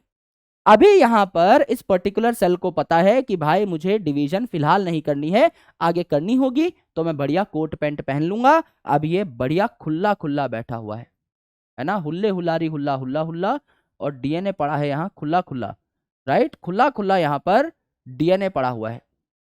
इसे हम क्या कहते हैं? इसे हम कहते हैं आपका टेंगल्ड डीएनए। यानी जो डीएनए की कॉपीज बनी थी एस फेज में, ये आपस में टेंगल्ड है, अभी भी इनको अच्छे तरीके से पैक नहीं किया गया है, इट इज टेंगल्ड यानी उलझी हुई है, राइट। तो सबसे पहला काम आपको क्या करना है? सबसे पहला काम आपको प्रोफेज में क्या करना है? पहला काम कि आपको डीएनए की कंडेंसेशन स्टार्ट करनी है, इसको तैयार करना है, राजा बाबू को तैयार करना है। भैया आपको फंक्शन में जाना है तो तैयार हो जाइए। ये जो डीएनए यहां पर खुला खुला पड़ा है, इसको पैक करके क्या बनाना है? आपको क्रोमोसोम बनाना है। तो ये जो है इनिशिएट हो जाएगा यहां पर डीएनए कंडेंसेशन, कंप्लीट नहीं होगा। गौर से सुनिए, मैंने क्या बोला है? इनिशिएट हो जाएगा डीएनए कंडेंसेशन, खत्म कहां होगा? मेटाफेज में जाकर के। पूरे प्रोफेज में कंडेंसेशन चलती है, मेटाफेज में जाकर के बढ़िया तरीके से कंडेंस हो गया होगा डीएनए। अभी फिलहाल ये सिर्फ स्टार्ट हुआ है कंडेंस होना। और दूसरी इंपॉर्टेंट चीज, यहां पर जो आपके सेंट्रियोल्स डुप्लीकेट कर गए थे, ये भी अपोजिट पोल पे जाना स्टार्ट हो गए हैं, पहुंचे नहीं है, they start moving towards opposite pole. ये इंपॉर्टेंट बात है कि इन्होंने स्टार्ट किया है अपोजिट पोल पे जाना। अब यहां पर भी देखिए बढ़िया तरीके से क्रोमोसोम दिखाई नहीं दे रहे हैं। क्रोमोसोम कहां पर बना है? डीएनए कंडेंसेशन कहां पर कंप्लीट हुई? मेटाफेज में जाकर के। आपका ये जो है यहां पर सेंट्रियोल, ये अपोजिट पोल पर कहां पहुंचा? मेटाफेज में जाकर के। तो सेंट्रियोल अपोजिट पोल पे जाना स्टार्ट कर देता है, प्रोफेज में पहुंचता है मेटाफेज में। डीएनए कंडेंसेशन स्टार्ट कर देता है प्रोफेज में, कंडेंसेशन खत्म कर देता है मेटाफेज में। और यहां पर अगर आप देखें तो दिस इज वेरी इंपॉर्टेंट कि जब प्रोफेज का एंड होगा, जब प्रोफेज खत्म हो जाएगा, सबसे ज्यादा इंपॉर्टेंट किसी भी सेल के लिए क्या है? उसका डीएनए, उसका जेनेटिक मटेरियल। बाकी चीजें तो आप तैयार कर सकते हो, बाकी सारी चीजें आप तैयार कर सकते हो। अगर किसी सेल में एक आधा माइटोकॉन्ड्रिया कम आया है तो कोई आफत नहीं हो जाएगी, लेकिन अगर एक क्रोमोसोम कम आया है तो बैंड बज जाएगी पूरे के पूरे सेल की, पूरे के पूरी बॉडी की। तो मेन हमको जो फोकस रखना होता है that is on chromosomes.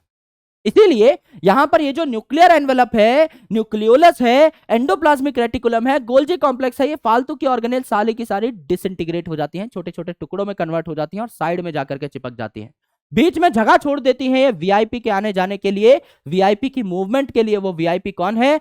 Chromosomes हैं, क्योंकि इनके अंदर जेनेटिक मटेरियल पैक्ड है। तो अगर आप देखोगे तो प्रोफेज के एंड में ये nuclear envelope, nucleolus, Golgi complex और एंडोप्लाज्मिक रेटिकुलम डिसअपियर हो जाते हैं, और आगे कहीं पर भी मैंने न्यूक्लियर एनवेलप नहीं बनाया है, क्योंकि अब हम क्रोमोसोम्स को इधर उधर मूव कर रहे हैं। So it is very important for all of us to understand कि अभी हम इनकी मूवमेंट को डिस्टर्ब नहीं कर सकते, इसीलिए हमने न्यूक्लियर एनवेलप को, ईआरजीसी को रास्ते में से हटा दिया है। बाद में दे आर मेम्ब्रेन्स ओनली, जुड़ करके दोबारा से तैयार हो जाएंगी, कोई दिक्कत नहीं है, छोटे छोटे टुकड़े दोबारा से इंटीग्रेट हो सकते हैं। यहां पर ये डिसअपियर हो गए, राइट। डीएनए जो आपका टेंगल्ड था, आपस में गुथा हुआ था, ये अनटेंगल्ड हो गया, ये आपका थोड़ा बेहतर तरीके से पैक होना स्टार्ट हो गया है। तो आपको कुछ कंडेंसेशन देखने को मिली प्रोफेज के एंड तक। लेकिन मेरे भाई जब आप मेटाफेज में पहुंचेंगे तो एक कंडेंसेशन कंप्लीट हो जाती है, आपको एक प्रॉपर क्रोमोसोम देखने को मिलता है। जैसे क्रोमोसोम का स्ट्रक्चर आपने किताबों में पढ़ा है, सेम वैसा क्रोमोसोम आपको देखने को मिलता है। तो क्रोमोसोमल कंडेंसेशन स्टार्ट हुई प्रोफेज में, खत्म हुई मेटाफेज में। आपका सेंट्रियोल अपोजिट पोल पे जाना शुरू हुए प्रोफेज में, पहुंच गए कहां? मेटाफेज में। तो जो काम आपका प्रोफेज में शुरू हुआ था मेटाफेज में, वो खत्म हो गया। अब मेटाफेज में क्या होता है? ये जो आपके सेंट्रियोल है ना, इनसे आपके स्पिंडल फाइबर निकलते हैं और इन क्रोमोसोम के काइनेटोकोर से जाकर के टकरा जाते हैं, राइट। तो यहां पर प्रॉपर क्रोमोसोम बना है जिसमें आपकी दो क्रोमेटिड्स होती हैं, दो सिस्टर क्रोमेटिड्स होती हैं। एंड यहां पर सेंट्रियोल भी अपोजिट पोल पर पहुंच गए, एंड यहां पर स्पिंडल फाइबर जो है ये भी काइनेटोकोर से जुड़ गए। अब क्या है, स्पिंडल फाइबर छोटे बड़े हो सकते हैं, एंड इन सारे के सारे क्रोमोसोम्स को ये एक लाइन में लगाने की कोशिश करेंगे। तो ये एक लाइन में सारे के सारे क्रोमोसोम्स को इस सेल के सेंटर पे लगा देते हैं, जिसको क्या कहा जाता है? सेल का इक्वेटर या सेल का सेंटर कहा जाता है। तो इट इज इक्वेटोरियल प्लेट, या मेटाफेज में बन रही है तो इसे मेटाफेजिक प्लेट कहा गया। ये मेटाफेज की सबसे खास बात है। तो मेटाफेज में सारे के सारे क्रोमोसोम एक लाइन में आकर के लग गए हैं और मेटाफेज में क्रोमोसोम की कंडेंसेशन भी कंप्लीट हो गई है। सबसे ज्यादा बढ़िया आपको मॉर्फोलॉजी यहीं पर देखने को मिलेगी क्रोमोसोम की। तो M for metaphase, M for morphology, सबसे अच्छी मॉर्फोलॉजी, सबसे अच्छा आपको यहां पर क्रोमोसोम का स्ट्रक्चर देखने को मिलता है। शेप या एनाटॉमी कहां देखने को मिलती है? सबसे बढ़िया A for anaphase, A for anatomy आपको यहां पर देखने को मिलती है। जब ये सेपरेट होते हैं ना क्रोमोसोम, तो यहां पर वी शेप स्ट्रक्चर बन रहा है, किसी का आपका एल शेप स्ट्रक्चर बनेगा, किसी का जे शेप स्ट्रक्चर बनेगा। तो शेप आपको यहां देखने को मिलती है, एनाटॉमी आपको यहां देखने को मिलती है, मॉर्फोलॉजी आपको यहां पर देखने को मिलती है, राइट। तो ये चीज आपको समझ में आनी चाहिए मेरे दोस्त, it is very very important. तो आपने मेटाफिजिक प्लेट पे सारे के सारे क्रोमोसोम्स को अलाइन कर दिया है ना। कंडेंसेशन यहां पर बढ़िया तरीके से कंप्लीट हो चुकी है। मेटाफेज में आप बढ़िया तरीके से मॉर्फोलॉजी देख सकते हैं क्रोमोसोम की। फिर क्या हुआ, यहां पर आपके स्पिंडल फाइबर आके अटैच कर गए हैं। तो ये जो स्पिंडल फाइबर है ये आधे क्रोमोसोम को यानी इस एक सिस्टर क्रोमेटिड को ऊपर खींचेगा, या नीचे वाला जो है इस एक सिस्टर क्रोमेटिड को नीचे खींचेगा। ये एक सिस्टर क्रोमेटिड को ऊपर, ये एक सिस्टर क्रोमेटिड को नीचे, यानी ये जो क्रोमोसोम्स हैं ये फट जाएंगे, एक क्रोमेटिड ऊपर एक क्रोमेटिड नीचे, यानी क्रोमेटिड से सेपरेट।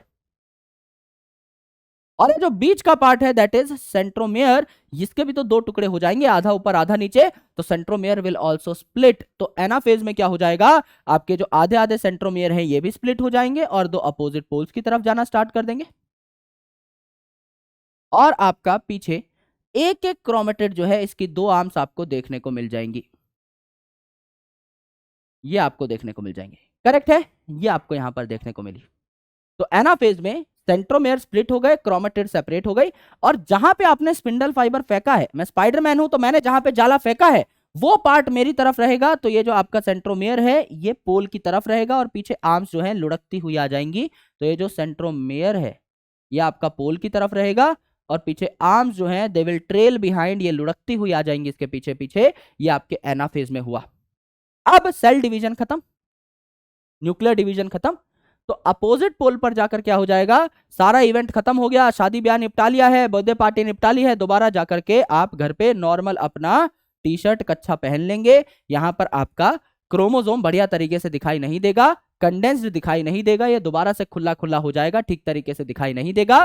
तो क्रोमोसोम अपनी आइडेंटिटी को लूज कर देंगे, क्रोमोसोम अब क्रोमोसोम नहीं रहा, ये दोबारा से क्या बन गया आपका, बेसिकली क्रोमेटिन बन गया, खुला खुला डीएनए बन गया। एंड यहां पर अब आपका न्यूक्लियर डिवीजन पूरा हो चुका है, चीजों को आपने दो अपोजिट पोल्स पे भेज दिया है।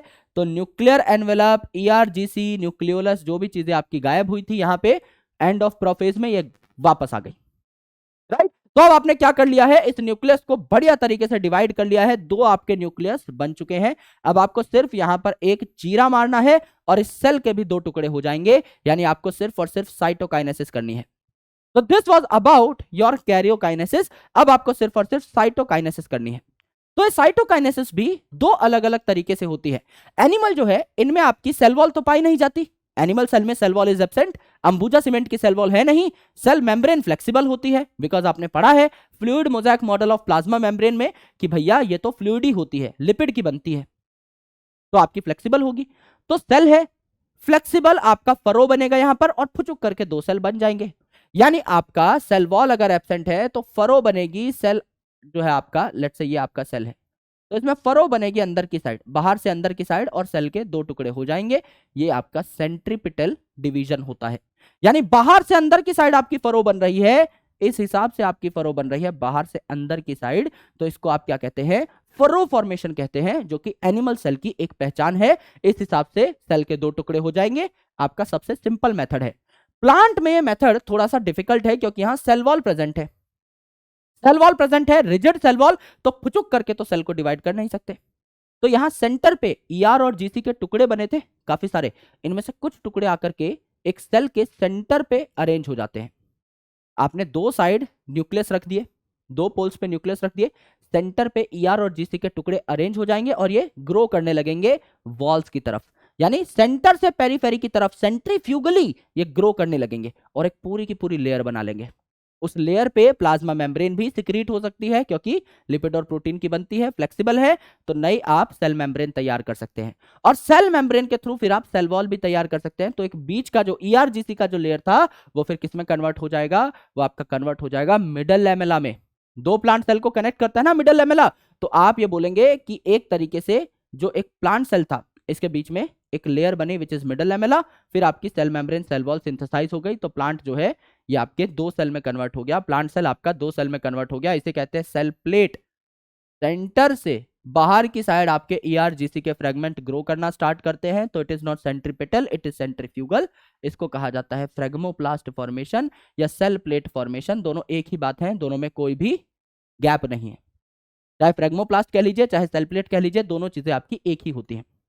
अगर लेट से कोई सेल है जिसमें साइटोकाइनेसिस नहीं हुआ, भाई कैरियोकाइनेसिस तो हो गया, न्यूक्लियस तो 2 बन गए, लेकिन साइटोकाइनेसिस नहीं हुआ, फेल हो गया साइटोकाइनेसिस, तो उस सेल में तो 2 न्यूक्लियस हो गए ना, तो मल्टी न्यूक्लिएटेड कंडीशन आ गई। इस मल्टी न्यूक्लिएटेड कंडीशन को क्या कहा जाता है? सिंसीटियम कहा जाता है प्लांट में, जैसा कि लिक्विड एंडोस्पर्म में of coconut multinucleated condition पाई जाती है। फंगस में आपको मैं पढ़ाऊंगा आने वाले चैप्टर में, सिनोसिटिक कंडीशन होती है फाइकोमाइसिटीज नाम के फंगस के अंदर। मल्टी न्यूक्लिएटेड कंडीशन वो भी इसीलिए होती है कि न्यूक्लियस तो डिवाइड कर रहे हैं, सेल नहीं डिवाइड कर रहा। तो एक सेल है उसमें 2 न्यूक्लियस हो गए, सेल डिवाइड किया ही नहीं, 2 न्यूक्लियस रह गए, फिर 2 न्यूक्लियस थे फिर डिवाइड किए, इन्होंने फिर कायरोकाइनेसिस किया तो 4 न्यूक्लियस हो गए, सेल फिर डिवाइड नहीं किया तो एक सेल में 4 न्यूक्लियस हो गए, तो मल्टीपल न्यूक्लियस आपको देखने को मिलते हैं। This is basically your multi nucleate condition formation, जिसको फंगस में क्या कहा? सिनोसिटिक कंडीशन कहा, और सिंसिटियम कह दिया हम लोगों ने। प्लांट में एक ही बात है, दोनों की दोनों सेम सी चीजें हैं। अब हम बात करते हैं मियोसिस की, जिसको रिडक्शनल डिवीजन कहा जाता है। हमने माइटोसिस में देखा that it is equational division, एक हैप्लॉइड सेल से 2 हैप्लॉइड सेल बन रहे हैं, एक डिप्लॉइड सेल से 2 डिप्लॉइड सेल बन रहे हैं। जैसा आपका पेरेंट सेल है वैसे ही आपके डॉटर सेल है। पेरेंट सेल में लेट से 50 रुपए थे, तो आपका एस फेज में वो रुपए डबल हो गए, 100 रुपए हो गए, और 2 डॉटर सेल्स बनी तो दोनों में 50-50 रुपए बांट दिए गए। तो पेरेंट के पास भी इनिशियली 50 रुपए थे, डॉटर सेल के पास भी एंड में 50 रुपए ही आए, तो इट इज इक्वेशनल डिवीजन। यहां क्या होता है?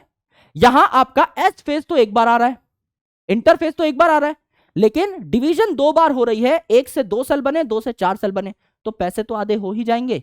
समझ लीजिए पेरेंट सेल के पास 50 रुपए है, एस फेज आया, 50 रुपए डबल हो गए, बन गए 100 रुपए। 100 रुपए को 2 डॉटर सेल में डिवाइड किया, 50-50 रुपए डॉटर सेल्स में चले गए। फिर इन 2 डॉटर सेल से 2-2 डॉटर सेल और बनाई, 25-25 रुपए गए अगले डॉटर सेल में। तो ये तो दिक्कत का काम है ना, 50 रुपए थे इनिशियली और अब 25-25 बचे हैं। लेकिन एक बहुत अच्छा प्रोसेस है, इसके बारे में आपको बताऊंगा अभी इसकी सिग्निफिकेंस में, तो आपको आइडिया लगेगा। It is very very important, right. तो इसे रिडक्शनल डिवीजन कहा जाता है क्योंकि क्रोमोसोम का नंबर आधा हो जाता है ना, हाफ हो जाता है। तो यहाँ पे डीएनए तो एक बार रेप्लिकेट हो रहा है एस फेज में, और सेल 2 बार डिवाइड कर रहा है। 2 बार डिवाइड कर रहा है तो 4 डॉटर सेल बनेंगी, वो भी डिफरेंट। कैसे बनेंगी डिफरेंट डॉटर सेल, इसके बारे में मैं आपको बताऊंगा।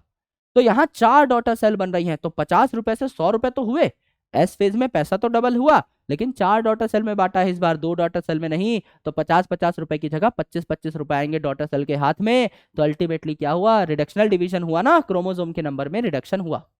Why this reductional division is important? It is very important because it keeps the chromosome number constant from one generation to another. समझ लीजिए कि हम ह्यूमंस की ही बात करते हैं, राइट। मेरे पास कुछ यहाँ पर मैग्नेट्स है, इनमें बात करते हैं कि ये ह्यूमंस है।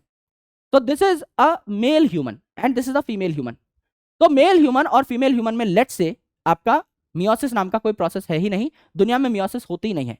तो दुनिया का पहला मेल, ये दुनिया की पहली फीमेल, इनके गैमेट्स जो थे फिर माइटोसिस से ही बनेंगे। तो डिप्लॉयड ऑर्गेनिज्म, डिप्लॉयड आपके गैमीट बन गए, दोनों फ्यूज हुए तो बच्चा कैसा बना? Tetraploid 4n। 46 क्रोमोसोम मेल से आए, 46 फीमेल से, बच्चे में हो गए 92। फिर अगला जो बच्चा है उसमें और ज्यादा होंगे, तो सब लोग अलग अलग हो जाएंगे ना। एक पेरेंट से उसका बच्चा ही मैच नहीं कर रहा, ये कोई अच्छी बात थोड़ी है। तो यहां पर क्या होगा? This is male. मेल जब गैमीट बनाएगा तो सिर्फ एक सेट ऑफ क्रोमोसोम देगा गैमीट फॉर्मेशन के लिए, और फीमेल जब गैमीट बनाएगी तो ये भी एक सेट ऑफ क्रोमोसोम देगी गैमीट बनाने के लिए। और ये दोनों जो आपके हैप्लॉइड गैमीट्स हैं ये फ्यूज कर जाएंगे, तो फिर से डिप्लॉयड आपका क्या बन गया? ऑर्गेनिज्म बन गया। यानी शुरुआत भी आपका डिप्लॉयड ऑर्गेनिजम्स ने ही की, बच्चा भी डिप्लॉयड। फिर ये बच्चा जब गैमीट बनाएगा तो ये भी हैप्लॉइड गैमीट बनाएगा, फिर किसी और फीमेल का आपका हैप्लॉइड गैमीट आके इसके साथ फ्यूज करेगा तो इनका बच्चा भी डिप्लॉयड। तो ऑर्गेनिजम्स भी डिप्लॉयड और इनके होने वाले बच्चे भी हमेशा डिप्लॉयड ही बनेंगे। अगर मैं डिप्लॉयड ही गैमीट बनाने लगा तो मेरे बच्चे में तो ज्यादा क्रोमोसोम हो जाएंगे ना, विच इज अ गड़बड़। क्रोमोसोम का नंबर कांस्टेंट होना चाहिए। That's why reductional division is very important, क्योंकि अगर आप गैमीट बना रहे हो विच आर हैप्लॉइड तो फर्टिलाइजेशन के बाद डिप्लॉयड ऑर्गेनिज्म बनेगा सेम टू सेम आप जैसा। तो मियोसिस क्या करती है, नंबर ऑफ क्रोमोसोम को आधा करती है, फर्टिलाइजेशन दोबारा से उन आधे आधे क्रोमोसोम्स को मिला करके 46 बना देती है, इक्वल कर देती है to your body count of chromosome, right. तो यहां पर अगर आप देखें तो वेरिएशन बहुत आती है, यानी इवोल्यूशन खूब होती है। माइटोसिस में एग्जैक्टली 100% सेम डॉटर सेल्स बनी थी, यहां 100% सेम डॉटर सेल्स नहीं बनती, यहां वेरिएशंस आती है। क्यों? क्योंकि यहां एक प्रोसेस होता है कॉल्ड एज रिकम्बिनेशन या क्रॉसिंग ओवर। ये रिकम्बिनेशन या क्रॉसिंग ओवर टेक प्लेस करता है इन पकाइटिन, जो कि मैं आपको आगे पढ़ाऊंगा इन नेक्स्ट स्लाइड। और ये जो रिकम्बिनेशन है it is due to an enzyme called recombinase. समझ लीजिए ये क्रोमोसोम्स है, मेरा ये हाथ जो है ये क्रोमेटिड है, ये दूसरा हाथ एक क्रोमेटिड है। जैसे यहां पर मैंने बना रखे हैं दो क्रोमोसोम, ये आपकी एक क्रोमेटिड, ये दूसरी क्रोमेटिड, ये दोनों सेम सेंट्रोमेयर से अटैच है, तो ये दोनों बहनें सिस्टर क्रोमेटिड। ये क्रोमेटिड, ये क्रोमेटिड, ये दोनों सेम सेंट्रोमेयर से कनेक्टेड हैं, तो ये दोनों सिस्टर क्रोमेटिड। पर ये वाली और ये वाली तो नॉन सिस्टर क्रोमेटिड हुई ना, ये दोनों तो बहनें नहीं आपस में। तो ये दोनों क्रोमोसोम तो सेम है। जैसे आपकी बॉडी में 46 क्रोमोसोम है हर सेल के अंदर, 46 क्रोमोसोम है, 23 आप में मम्मी से आए, 23 आप में पापा से आए। तो आपके पास क्रोमोसोम नंबर 1 की दो कॉपीज है। क्रोमोसोम नंबर 1 एक मम्मी ने दिया, एक पापा ने, दोनों का पेयर बन गया, इसे बोला होमोलोगस पेयर, क्योंकि दोनों के दोनों सेम है। भाई बराबर साइज के जूतों की ही तो जोड़ी बनती है। आप एक 7 नंबर का और एक 12 नंबर का जूता थोड़ी पहनते हैं, सेम साइज का जूता होगा तभी तो जोड़ी बनेगी। तो यहां पर होमोलोगस, होमो मतलब सेम टाइप के क्रोमोसोम्स की जोड़ी बनती है, राइट। तो होमोलोगस क्रोमोसोम, फीमेल से आए क्रोमोसोम नंबर 1, मेल से भी क्रोमोसोम नंबर 1, आपका एक पेयर बन गया। फीमेल से क्रोमोसोम नंबर 2, मेल से भी क्रोमोसोम नंबर 2, एक पेयर बन गया। फीमेल से 3, मेल से 3, पेयर बन गया। फीमेल से 4, मेल से 4, पेयर बन गया। इस प्रकार के 23 पेयर्स होते हैं, इसीलिए हम 46 क्रोमोसोम डायरेक्टली ना बोल के बोलते हैं 23 पेयर ऑफ क्रोमोसोम, कि 23 क्रोमोसोम फीमेल से आए, 23 क्रोमोसोम मेल से आए और इनका पेयर हो चुका है, दैट्स व्हाई से 23 पेयर कहा। तो ये दोनों सेम सेम से दिखाई दे रहे हैं, एकदम साइज में एकदम सेम है, तो इन्हें कहा जाता है होमोलोगस क्रोमोसोम। तो होमोलोगस क्रोमोसोम की ये वाली क्रोमेटिड और ये वाली क्रोमेटिड है, तो नॉन सिस्टर क्रोमेटिड हुई ना। समझ लीजिए ये वाली जो है ये है मेरा ये हाथ, और ये वाली जो है ये है मेरा ये हाथ। ये क्या करती है, आपस में क्रॉसिंग ओवर कर लेती है। क्रॉसिंग ओवर यानी ये दो आर्म्स जो है आपस में क्रॉस हो जाती हैं। इस क्रोमोसोम का छोटा सा टुकड़ा इस क्रोमोसोम पे आ जाता है, इस क्रोमोसोम का छोटा सा टुकड़ा इस क्रोमोसोम पे आ जाता है, राइट। तो यहां पर एंजाइम लगता है recombinase which has two different type of features. इस क्रोमोसोम को काट सकता है, यानी आपका न्यूक्लियस फीचर है, काटने वाला, न्यूक्लिक एसिड को काटने वाला न्यूक्लियस फीचर, और यहां चिपका सकता है, चिपकाने वाला लाइगेज फीचर, चिपकाने वाला लाइगेज फीचर। यहां से क्रोमोसोम काटा, यहां चिपका दिया, यहां से क्रोमोसोम काटा, यहां चिपका दिया, पूरा पूरा यहां पर क्या हो जाता है, क्रॉस कनेक्शन हो जाता है। This is called as crossing over. तो यहां पर ये जो आपके होमोलोगस क्रोमोसोम है, इनकी नॉन सिस्टर क्रोमेटिड्स में होता है क्रॉसिंग ओवर। इस प्रकार से क्या कर गई, एक दूसरे पे चढ़ गई, एकदम ठीक है। अब यहां पर ये जो नीला वाला था इस पे एक ऑरेंज पार्ट आ गया, ये जो ऑरेंज वाला था इसमें एक नीला पार्ट, यहां पर नीले वाले पे ऑरेंज, ऑरेंज वाले पे नीला, ठीक है, क्रॉसिंग ओवर हो गई। फिर आपने की मियोसिस 1। मियोसिस 1 मतलब ये जो क्रोमोसोम है ये आधे आधे बढ़ जाएंगे दो डॉटर सेल में, तो सीधा क्रोमोसोम का नंबर ही आधा हो गया, इसीलिए मियोसिस 1 को बोला रिडक्शनल डिवीजन। यहां क्रोमोसोम का नंबर सीधा आधा हो जाता है। 46 क्रोमोसोम है, 23 एक साइड 23 एक साइड, बात खत्म, सीधा आधे आधे हो गए। तो यहां पर आपने क्या कर डाला, यहां पर आपने आधा आधा नंबर ऑफ क्रोमोसोम भेज डाला, मियोसिस 1 हुई। तो यहां पर क्रोमोसोम थोड़ा सा अलग है, एक डॉटर सेल में थोड़ा अलग क्रोमोसोम गया, नीले पे पीला और दूसरे पे गया पीले पे नीला, तो दो डॉटर सेल बनी है, अलग अलग है, अलग अलग है। फिर ये जो दो डॉटर सेल है इनमें मियोसिस 2 होगा, अब ये 4 डॉटर सेल बनाएंगी, तो ये भी बीच से फट जाएंगी ना, जैसा माइटोसिस में हुआ। तो ये माइटोसिस जैसा आपका प्रोसेस है, तो it is equational division. Meiosis 2 जो है इसमें नंबर ऑफ क्रोमोसोम कम नहीं होते, यहां पर ये आधे आधे फट गए, तो आपका नंबर ऑफ क्रोमोसोम उतने ही है, दूसरी क्रोमेटिड यहां पर सिंथेसाइज करी जा सकती है, तो इसमें कोई डर नहीं है।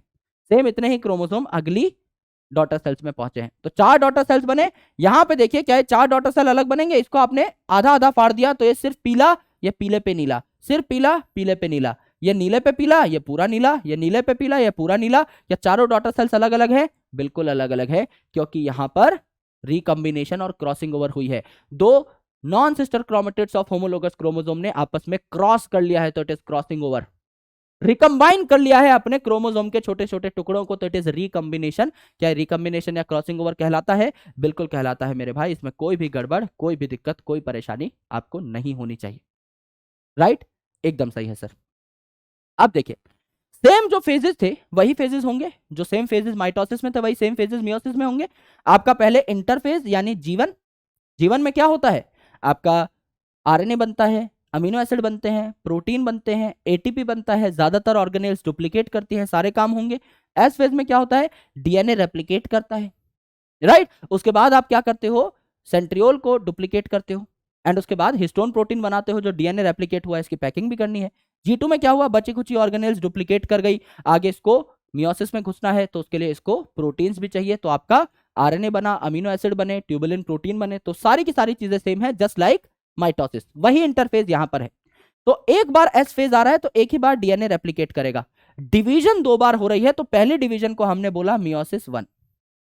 मियोसिस 1 रिडक्शनल है, जो कि आपने देखा क्रोमोसोम का नंबर सीधा सीधा आधा हो जाता है, कोई चीरफाड़ नहीं हुई, सीधा सीधा होमोलोगस क्रोमोसोम को ही अलग कर दिया। 46 क्रोमोसोम है आपके पास, पेयर है तो पेयर को ही अलग कर दिया, 23 ऊपर 23 नीचे, बात खत्म। तो आपका मियोसिस 1 जो है रिडक्शनल है।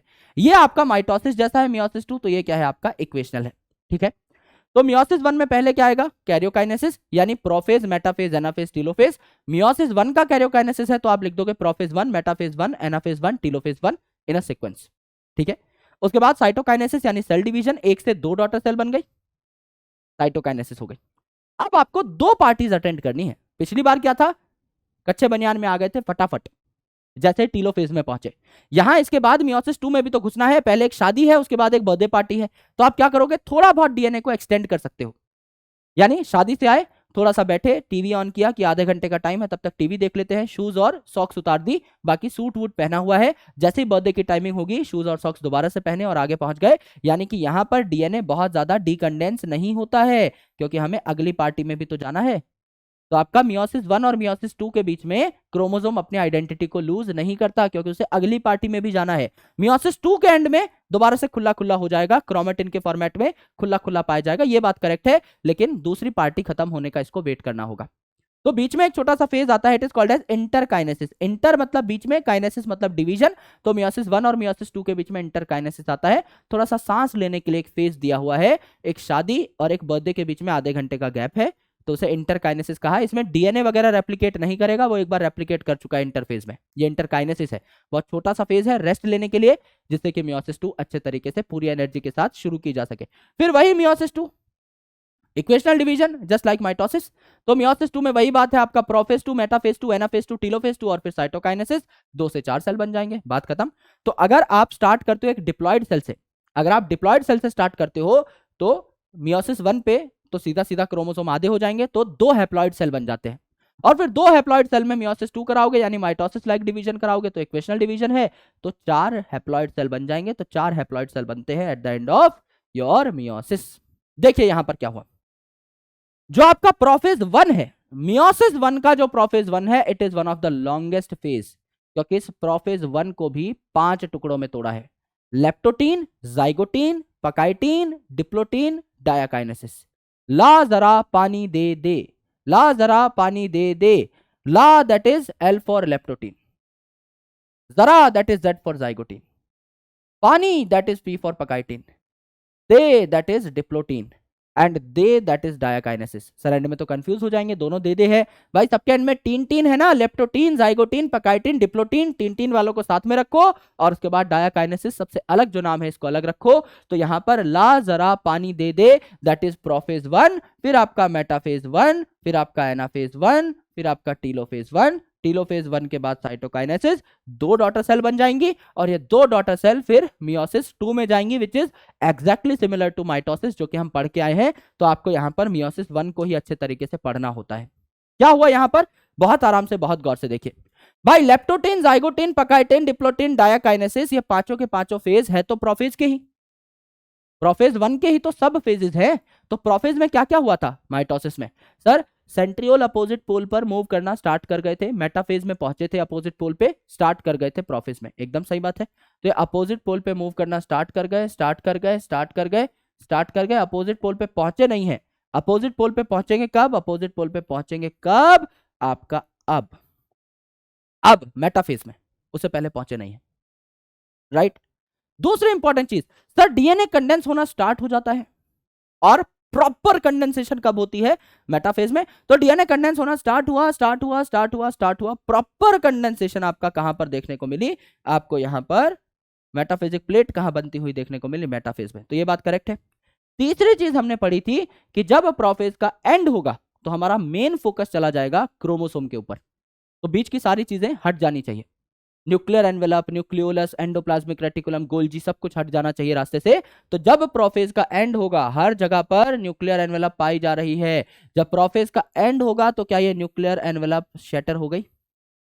ईआरजीसी सब कोई शटर हो गए, एकदम शटर हो गए, डिसअपियर हो गए प्रोफेज के एंड पे। यानी वही तो सारी की सारी बातें हैं, कोर मुद्दा तो सेम है, थोड़ी सी नई चीजें यहां पर हैं जो कि आपको इनके नाम से ही मैं याद करा दूंगा।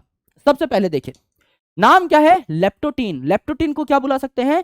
लिप्टोटीन। यानी यहां पर जो डीएनए है ये लिपटना शुरू हो गया है, कंडेंस होना शुरू हो गया है। तो डीएनए लिपटना शुरू हो गया है, लिप्टोटीन, राइट? लिपटना शुरू हो गया है यानी कंडेंसेशन स्टार्ट होती है प्रोफेज में। एकदम सही बात है सर, हमें तो पहले से पता था। एल फॉर लेप्टोटीन यानी कंडेंसेशन यहां पर स्टार्ट हो जाती है और ये लाइट माइक्रोस्कोप में, एल फॉर लाइट माइक्रोस्कोप में दिखना स्टार्ट हो जाते हैं। इतनी कंडेंसेशन यहां पर हो जाती है। तो एल फॉर लिप्टोटीन, लिप्टो मतलब डीएनए लिपटना शुरू हो गया है, कंडेंसेशन स्टार्ट हो गई है, और एल फॉर लाइट माइक्रोस्कोप में दिखना स्टार्ट हो गया है। दोनों बातें यहां पर नोट कर सकते हैं, है ना? ये आपके सेंट्रियोल तो अपोजिट पोल पे जाना स्टार्ट हो गए हैं, कंडेंसेशन आपकी स्टार्ट हो गई है, लिपटना स्टार्ट हो गए हैं डीएनए आपस में, और लाइट माइक्रोस्कोप में दिखना भी स्टार्ट हो गए हैं। बात खत्म, लेप्टोटीन खत्म। अब आपका आता है zygotene. Zygotene starts with Z, Z का मिरर इमेज बनाइए, बनेगा एस। तो एस से यहां पर बनता है साइनेप्स या साइनेप्टोनिमल कॉम्प्लेक्स। यानी ये जो दो क्रोमोसोम है, ये जो क्रोमोसोम का पेयर है ना, होमोलोगस क्रोमोसोम का पेयर है, इसके बीच में क्या बन जाते हैं? प्रोटीन्स आकर के अटैच हो जाते हैं, एक आपका यहां पर कॉम्प्लेक्स बन जाता है। It is called as synaptonemal complex. जो आपके क्रोमोसोम हैं ये साइनेप्सिस बना लेते हैं, साथ में जुड़ जाते हैं, पेयर हो जाते हैं, इसे कहा जाता है साइनेप्टोनिमल कॉम्प्लेक्स। बीच में आपका प्रोटीन का कॉम्प्लेक्स यहां पर बन जाता है, it is called as synaptonemal complex. तो यहां पर ऐसा लगता है कि दो क्रोमोसोम साथ में जुड़ चुके हैं, ये एक क्रोमोसोम, ये आपका दूसरा क्रोमोसोम। तो इसे क्या कहा जाता है? बाइवेलेंट कहा जाता है। एक क्रोमोसोम पूरा का पूरा मोनोवेलेंट, दो क्रोमोसोम बाइवेलेंट, यहां पेयर बन गया है तो बाइवेलेंट। और यहां पर टोटल क्रोमेटिड कितनी है? एक क्रोमेटिड इस क्रोमोसोम में, एक क्रोमेटिड इस क्रोमोसोम में, टोटल 4 क्रोमेटिड है। यस, तो इसे टेट्राड कहा गया। टेट्रा मतलब 4। तो साइनेप्सिस से दो क्रोमोसोम पास पास आ गए तो इसे बाइवेलेंट बोला, और 4 क्रोमेटिड्स है दो क्रोमोसोम में टोटल, तो इसको टेट्राड बोला, मतलब 4। ये और अच्छे तरीके से दिखाई देता है इन नेक्स्ट फेज, यानी पकाइटिन जो है इसमें टेट्राड या बाइवेलेंट और क्लियरली विजिबल होता है। यानी ये टेट्राड बनता कहां है? पहला क्वेश्चन, जाइगोटिन में। दिखता क्लियरली कहां पर है? पकाइटिन में, क्योंकि ये जो क्रोमोसोम है ये आपस में और गुथ चुके हैं, रिकंबाइन करने की कोशिश में है, क्रॉसिंग ओवर करने की कोशिश में है, तो ये और अच्छे तरीके से आसपास आ चुके हैं और बढ़िया दिखेंगे, तो आपको टेट्राड और क्लियरली दिखाई देगा। यहां इन्होंने क्या कर लिया है? यहां इन्होंने क्रॉसिंग ओवर कर ली है। तो पकाइटिन में सी अल्फाबेट आता है और कहीं सी अल्फाबेट नहीं आता, तो it has relation with recombination and crossing over. Recombination में भी सी आता है और क्रॉसिंग ओवर सी से स्टार्ट हो रहा है, तो रिकॉम्बिनेशन और क्रॉसिंग ओवर कहां होती है? पकाइटिन में होती है, right? And it is longer phase, यानी ये आपका लेप्टोटीन और जाइगोटीन से थोड़ा सा बड़ा होता है, क्योंकि रिकॉम्बिनेशन टेक्स टाइम, कंडेंसेशन में उतना टाइम नहीं लगता, कॉम्प्लेक्स बनने में टाइम नहीं लगता। अब ये जो क्रोमोसोम है अगर क्रॉसिंग ओवर करेंगे, इसका एक छोटा सा पार्ट यहां आएगा, इसका एक छोटा सा पार्ट यहां आएगा, it will take some time, तो लॉजिकली बड़ा होगा लेप्टोटीन और जाइगोटीन से, ठीक है? तो लॉन्गर फेज है और यहां पर रिकम्बिनेशन हो रही है, ये आपस में गुथ चुके हैं आपके क्रोमोसोम, तो रिकम्बिनेशन नोड्यूल बन जाता है यहां पर। यानी ये इलाके जहां पे आपका जो क्रोमेटिड्स है इनकी आर्म क्रॉस कर चुकी है, इसे रिकम्बिनेशन नोड्यूल कहा जाता है। फिर आपका डिप्लोटीन, डिप्लोटीन में क्या हुआ? ये आपका क्रॉस तो बना रहा, रिकम्बिनेशन नोड्यूल पे एक एक्स शेप स्ट्रक्चर बना रहा, बीच का जो साइनेप्टोनिमल कॉम्प्लेक्स था ये गायब हो गया है, तो कॉम्प्लेक्स जो है साइनेप्टोनिमल कॉम्प्लेक्स ये डिसअपियर हो गया है, और आपका एक्स शेप स्ट्रक्चर कियाज्माटा यहां पर आपका बना हुआ है। ये सारी चीजें आपको 5 डांस स्टेप से याद हो जाएंगी, गारंटीड। अभी सिर्फ सुन लीजिए, तो कियाज्माटा यहां पर है, लेकिन साइनेप्टोनिमल कॉम्प्लेक्स अलग हो चुका है। और एंड में आपका ये जो कियाज्माटा है ये भी टूट जाता है और रिकम्बिनेशन पूरी हो गई, तो आपका इस क्रोमोसोम का ऑरेंज वाले का छोटा सा पार्ट नीले वाले पे है और नीले वाले का छोटा सा पार्ट ऑरेंज वाले पे है। यहाँ पे आपका कियाज्माटा भी टूट चुका है, ये सेपरेट हो चुके हैं, और आपका प्रोफेज का एंड वाला फेज है ये, दैट इज डायाकाइनेसिस। तो इसमें ईआरजीसी, न्यूक्लियर एनवेलप, न्यूक्लियोलस, ये सारे गायब हो जाएंगे, जो कि होता ही है। राइट। अब क्या हुआ, लेप्टोटीन यानी डीएनए लिपटना शुरू हो गया है, कंडेंस होना शुरू हो गया है, लाइट माइक्रोस्कोप के अंदर विजिबल हो गया है, तो लेप्टोटीन यानी लिपटना। जाइगोटीन यानी यहां पर कॉम्प्लेक्स बन चुका है, क्रोमोसोम साथ में आकर के जुड़ चुके हैं, प्रोटीन नाम की फेविकॉल ने इन क्रोमोसोम को साथ में चिपका चुका है, तो ये क्या हो गया, जाइगोटीन। पकाइटिन यानी क्रॉसिंग ओवर हो गया है, ये जो आपकी non sister chromatids of homologous chromosome है, इन्होंने क्रॉसिंग कर ली है, क्रॉसिंग ओवर, और साइनेप्टोनिमल कॉम्प्लेक्स एज इट इज बरकरार है। फिर आपका डिप्लोटीन, जहां ये आपका एक्स शेप स्ट्रक्चर बना रहा, लेकिन आपका साइनेप्टोनिमल कॉम्प्लेक्स टूट गया, एंड देन आपका एक्स शेप स्ट्रक्चर भी टूट जाएगा, दैट इज डायाकाइनेसिस। तो leptotene, zygotene, pachytene, diplotene, diakinesis, leptotene, zygotene, pachytene, diplotene, diakinesis, 5 step पूरा का पूरा आपको प्रोसेस याद हो जाता है। लेप्टोटीन यानी डीएनए कंडेंसेशन स्टार्ट, जाइगोटीन यानी साइनेप्टोनिमल कॉम्प्लेक्स फॉर्म्ड, पकाइटीन यानी क्रॉसिंग ओवर हुआ, साइनेप्टोनिमल कॉम्प्लेक्स अभी भी बना हुआ है, देन आपका डिप्लोटीन, साइनेप्टोनिमल कॉम्प्लेक्स टूटा, एक्स शेप स्ट्रक्चर यानी कियास्माटा अभी भी बना हुआ है, एंड देन ये एक्स शेप स्ट्रक्चर भी टूट जाता है, तो आपके यहां पर रिकम्बिनेशन के बाद क्रोमोसोम कुछ ऐसे दिखाई देते हैं। अब हम इन क्रोमोसोमल पेयर को सेपरेट करेंगे, तो मियोसिस 1 में 2 आपकी क्या बनती है, मेटाफिजिक प्लेट बनती है, ऊपर वाले क्रोमोसोम को ऊपर खींच लिया, नीचे वाले क्रोमोसोम को नीचे खींच लिया, तो होमोलोगस क्रोमोसोम सेपरेट हो गए, कोई चीरफाड़ यहां पर नहीं हुई, राइट। और उसके बाद ये जो है यहां पर न्यूक्लियर एनवेलप, ईआरजीसी सब वापस आ गए टीलोफेज के अंदर, और फिर आपका साइटोकाइनेसिस हो जाएगी, सेल के 2 टुकड़े हो जाएंगे। फिर हम जाएंगे मियोसिस 2 में, बीच में इंटरकाइनेसिस आएगा यानी छोटा सा रेस्ट का फेज आएगा। फिर हम ये वाली जो डॉटर सेल है इसमें क्या करेंगे, बहुत ज्यादा डीकंडेंसेशन तो हुई नहीं है क्योंकि दोबारा पार्टी में जाना था, तो फुल्ली कंडेंस स्टेट में थे, थोड़ा बहुत डिकंडेंसेशन हो सकता है, शूज सॉक्स हो सकता है उतारे हों, बाकी सारा सामान अभी भी पहना हुआ है, अच्छे खासे कंडेंस स्टेट में है। तो प्रोफेज में थोड़ा बहुत अगर ये डिकंडेंस हुआ होगा तो वो कंडेंसेशन हो जाएगी। मेटाफेज में क्रोमोसोम आपका मेटाफेजिक प्लेट पे अलाइन हो जाएगा। एनाफेज में इस क्रोमोसोम के 2 टुकड़े हो जाएंगे, ऊपर वाली क्रोमेटिड ऊपर, नीचे वाली क्रोमेटिड नीचे, है ना, और आपका सेंट्रोमेयर के भी 2 टुकड़े हो जाएंगे, ऊपर वाला ऊपर, नीचे वाला नीचे। और टीलोफेज में आपका क्या हो जाएगा, ये प्रॉपर्ली अब डिवीजन कर चुका है मियोसिस 2, तो अब ये डीकंडेंस हो जाएगा, अपनी आइडेंटिटी को लूज कर देगा। सेम वही बातें जो आपको माइटोसिस में देखने को मिली थी, सेम वही चीजें आपको यहां पर देखने को मिलेंगी। This is complete discussion of your meiosis. एक इंपॉर्टेंट बात यहां पर रह जाती है, वो मैं आपको बता देता हूं, ये आप ह्यूमन रिप्रोडक्शन में 12th क्लास में बहुत ज्यादा डिटेल में पढ़ेंगे कि आपका काफी सारे oocyte जो होते हैं यानी एग सेल्स जो होते हैं, ये आपके कई मंथ्स यानी कई महीने और कई महीनों से कई साल तक डिप्लोटीन स्टेज में गुजार सकते हैं। जैसे अगर आप मेमेलियन oocyte की ही बारे में बात करें, अगर आप ह्यूमन का ही केस ले लें, तो एक फीमेल जो है, लेट्स से उसकी गर्भ में एक बेटी है, एक बिटिया है, एक बच्ची है, तो जो बच्ची है जब अपने माँ के गर्भ में है उसी टाइम पर क्या बनाना स्टार्ट कर देती है, आपका ओवा डेवलपमेंट शुरू कर देती है। लेकिन वो डेवलपमेंट बीच में ही रुक जाती है, डिप्लोटीन स्टेज में ही रुक जाती है, और ये डिप्लोटीन स्टेज बाद में कंटिन्यू कब करती है, जब उस बच्ची में प्यूबर्टी आ जाती है। यानी ये बच्ची जब माँ के पेट में है तभी से इसने ओवा डेवलपमेंट का प्रोसेस स्टार्ट किया, लेकिन डेवलपमेंट वो जो है डिप्लोटीन पे ही स्टॉप हो गया। कंटिन्यू कब होगी ये पूरी की पूरी प्रोसेस, ये आपकी कंटिन्यू कब होगी, जब बच्ची जो है 12-13 साल की हो जाएगी, टीन एज में जब वो कदम रख देगी, प्यूबर्टी जब उसके अंदर स्टार्ट हो जाएगी तब, यानी 12 से 13 साल आपका एक ही फेज में पड़ा रहता है ये oocyte। इसकी जो डिवीजन है अरेस्ट हो जाती है इन डिप्लोटीन। काफी सारे oocytes के अंदर ये केस देखने को मिलता है, मैमल्स में ज्यादा कॉमन है, तो कई साल तक भी आपकी डिवीजन जो है अटकी रह सकती है। तो आई होप आपको ये लेक्चर देख करके मजा आ गया होगा। इफ यस तो कमेंट सेक्शन में जरूर बताइएगा, और अगर मजा आ जाए तो Vipu sir OP in the comment section. और मैं मिलता हूं आपसे अगले सेशन में, जहां पर हम डिस्कशन कर रहे होंगे एक बहुत ही ज्यादा छोटे चैप्टर की, that is the living world. Living world में एंड का पार्ट जो है टेक्सोनोमिक एड्स वो अब हटा दिया गया है, तो अब हमको 3 इंपॉर्टेंट टॉपिक्स पर कोर फोकस रखना है। पहला व्हाट इज लिविंग, दूसरा the biodiversity, and the third one is taxonomic hierarchy. ये 3 चीजें अगर हमने पढ़ ली तो 4 नंबर हमारे कंफर्म हो जाएंगे। And I will make sure कि अगर आप लेक्चर देखते हैं तो आपको अच्छे से सारे के सारे कॉन्सेप्ट समझ में आए होंगे, राइट। बिकॉज ये जो लेक्चर्स हैं these are very good from understanding point of view, क्योंकि एक भी चीज छोड़ी नहीं जा रही। एनसीईआरटी से अगर मिला मिला के आप ये चीजें पढ़ेंगे, बॉटनी मैडिजी से अगर मिला मिला कर आप ये चीजें पढ़ेंगे, तो आपको पता लगेगा every smaller detail is even completed in this kind of lectures. इसीलिए इसको रॉबस्ट रिवीजन सीरीज नाम दिया है, क्योंकि ये अपने आप में पूरा का पूरा सिलेबस है, एक भी चीज छूटी नहीं है। लेकिन समझने पे ज्यादा फोकस है, लिखने पे नहीं। तो आपको एक लेक्चर छोटे जरूर लग सकते हैं लेकिन हाईली इंपैक्टफुल है। अगर आप इन नोट्स का प्रिंट निकालते हैं या मैडिजी सामने लेकर बैठते हैं तो आपको पता लगेगा कि आप मुश्किल से 1 घंटे के अंदर 2x स्पीड पे, है ना, 1.75x स्पीड पे पूरे के पूरे चैप्टर को रिवाइज कर सकते हैं। और मैं एक ऐसी सीरीज बनाना चाहता था हमेशा से जहां पर बच्चा पेपर से 5-6 दिन पहले भी अगर बैठे तो 2 दिन के अंदर पूरी की पूरी बॉटनी को खत्म कर डाले, और वो भी एफर्टलेसली। तो ये आपकी सीरीज जो है बहुत काम आने वाली है। तो I hope you appreciate the efforts and I hope you are loving this series. बहुत मजेदार सीरीज है एंड आप लोग बहुत प्यार दे रहे हैं, तो उसके लिए बहुत बहुत शुक्रिया।